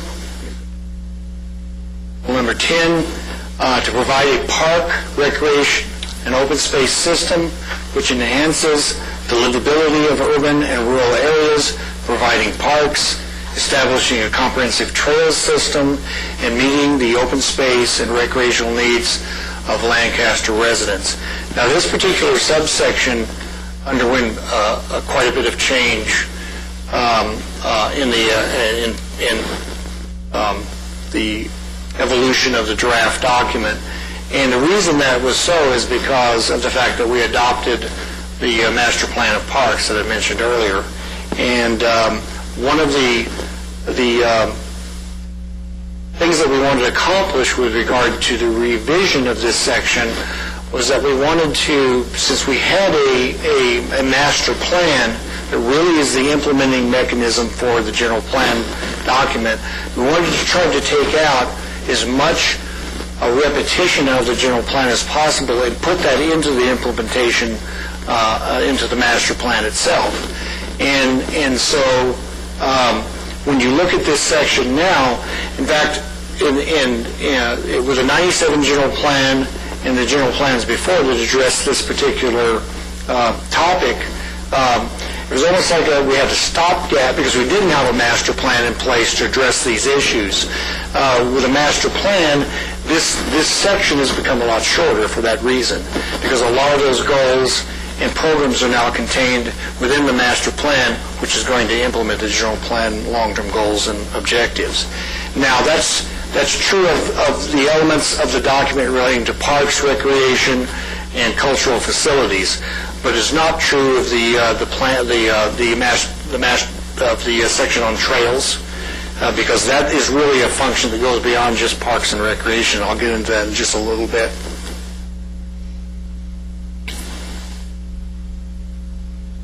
Objective 10.1, provide sufficient neighborhood and community park facilities such at a rate of 5 acres of parkland per 1,000 residents is achieved and distributed so that as to be convenient to Lancaster residents. As I mentioned earlier, that's just a recent revision to the general plan. The former standard was 3 acres per 1,000.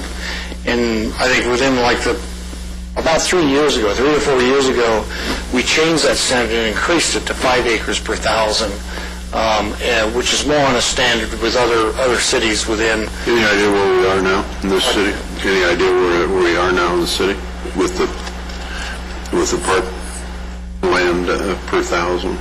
Yeah, I know that we're not at 5. We were getting close to 3, but upping that to 5 acres per 1,000, set the bar a little bit higher. So a huge jump, that's for sure. Pardon me? Huge jump in. Yes. Yeah, it'll take a ways to catch up with that level, but that was the new bar, the new standard that the city set to try to increase the amount of open space and park and recreational facilities available to the residents. Objective 10.2, through the adoption and implementation of a master plan of trails, establish and maintain, and I always stumble over this, a hierarchical system of the trails, including equestrian, bicycle, and pedestrian trails, which provides recreational opportunities and an alternative means of reaching schools, parks, natural areas, and places of employment, and which connects to regional trail systems. This policy in one form or another has been in the general plan since 1992, and the city has not undertaken the process of adopting that master plan. This section of the general plan provides more detail than other sections of the plan for active living for that reason. And I would assume that in the future, when the city chooses to go forward with the adoption of that master plan of trails, that we would go back and revisit this section and do something very similar to what we did with the Parks Master Plan. So while it has called for a master plan adoption, that has not been carried out to date. Goal number 11, enhance the quality of life in Lancaster. To enhance the quality of life in Lancaster, residents, let me go back and read that again. I'm starting to blur. to enhance the quality of life for Lancaster residents by providing opportunities for social interaction and participation in a wide range of cultural activities. And goal number 11 is another component of the plan for the master plan of parks, which also includes a cultural resources component.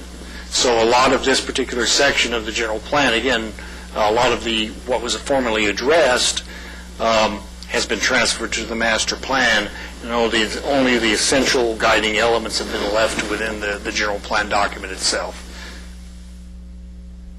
Objective 11.1, pursuant to the direction of the Parks, Recreation, Open Space, and Cultural Master Plan, promote and provide cultural and art programs, as well as the availability of public and private cultural facilities, museums, indoor and outdoor performing arts facilities to meet the needs of Lancaster residents.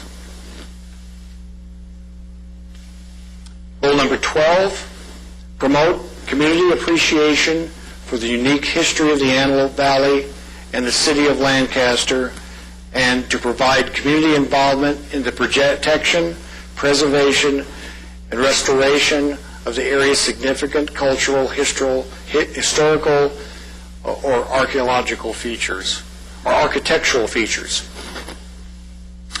This particular section relates to to cultural resources. It addresses that. Objective 12.1, identify and preserve and or restore those features of cultural, historical, or architectural significance. Objective 12.2, promote the availability of local library facilities, books, audiovisual, and other material reserves, computer databases, internet access, and programs in accordance with the standards of the American Library Association. This is one that we got direct input from the library, the regional library, with regard to this. They actually reviewed this section and gave us suggestions for modernizing the goals, policies, and specific actions within this section of the Plan for Active Living. And Goal 13, to enhance social interaction and ensure that physical, mental, and emotional ensure the physical, mental, and emotional well-being of those in need. Objective 13.1, promote social service programs, and this is what this subsection is about, social service programs. Promote social service programs that will meet the needs of children, the elderly, teens, the handicapped, the homeless, and other special needs populations. And that's a quick overview of the goals and objectives contained within that portion of the policy document. Very good, thank you. Any questions from the members? Dave, I had a quick question about schools. Are we doing anything significant to get ahead of the curve for funding of schools? It seems like we're always putting a bond on the ballot to keep the school system going. Yeah, we really are, and maybe Brian can speak a little bit more to this, but we really are kind of, in a way, limited to what we can do as funding for schools. Unfortunately, it's set by state law and what can be assessed for school impact fees. So there's not a lot of latitude in that area. But it's something that we continue to investigate and look at for potential ways that revenues can be raised for that, because it is a very, very important issue, obviously. Yeah, what Dave's indicated is accurate. Believe it or not, back in the early 90s, cities were allowed to do a number of things that I think were probably a little more forward-thinking in terms of schools. And one of those was that if you had a situation where someone got an increase in density, someone was allowed more building than they had been permitted previously, the city had more latitude to essentially require that the impacts to schools be, essentially largely mitigated. I think in our case, it was double or triple the normal impact fee. But in 1998, I believe, and I'm trying to remember if that was the year, there was a proposition passed by the voters, and what that was a school bond. But buried within the language of the school bond was a requirement that was put in by, the Building Industry Association largely, and development interests, that said if we agree and we help pass this school bond, essentially the language that goes into the state code says if a school district has adopted impact fees, those will be considered adequate mitigation for the impact of new development. So that's the situation that we really have as far as what we can do. We have to, by CEQA and by the laws that are in the state, say that if a school district is collecting the fees that they're entitled to collect under state law, that the city really cannot deny residential development on the basis of inadequate school facilities or impact to school facilities. What we do as a city, and particularly we've worked with the West Side School District, we have tried to act as a facilitating agency between the development community and the school district. We have attempted to identify for them where future sites may be necessary, and when developers come in, we say, look, this is an area that the school district has indicated they'd like to have a school site in the future. Please go talk to them and see if there's some kind of an agreement that you can work between you. Even something as simple as a developer agreeing to put in the street improvements or things like that around a school site can be immensely helpful to a school district, because a lot of what they do, and I don't even know why I don't know, I want to talk more about this, because you've got an expert sitting right at the center of your dais who can tell you that more than any other local agency I can think of, schools are at the mercy of the state of California in terms of what they can do, how they do it, their funding sources, what they have to produce. And the city is in a position to cheerlead, facilitate, help in any way it can, but what it can't really do is essentially tell a development or a developer, you can't move forward till you mitigate that school issue. I don't know what else to say about it. You probably can talk for hours on it. Yeah, I could, but I don't think I will.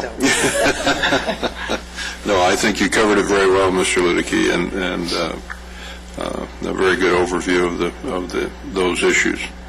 I hope that helped you.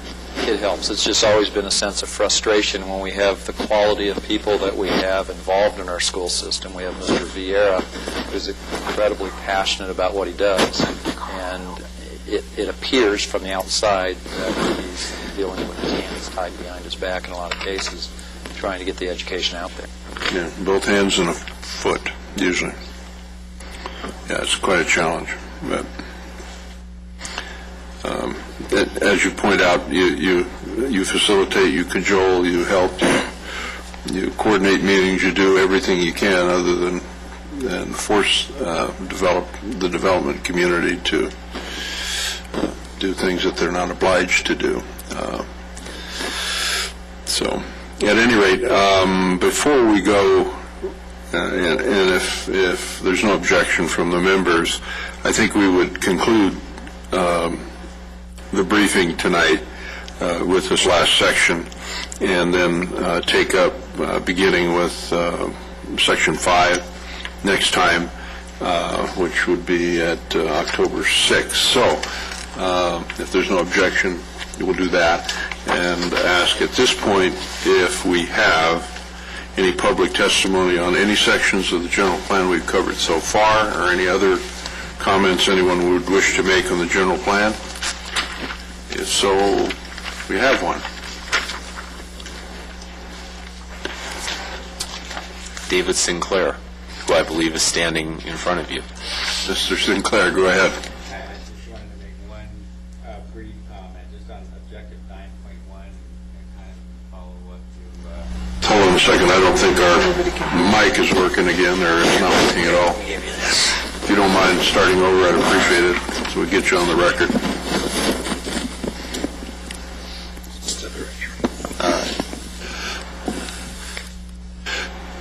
Go ahead. I just wanted to make one comment on Objective 9.1, kind of in follow-up with what Commissioner Berkman was talking about with schools and education.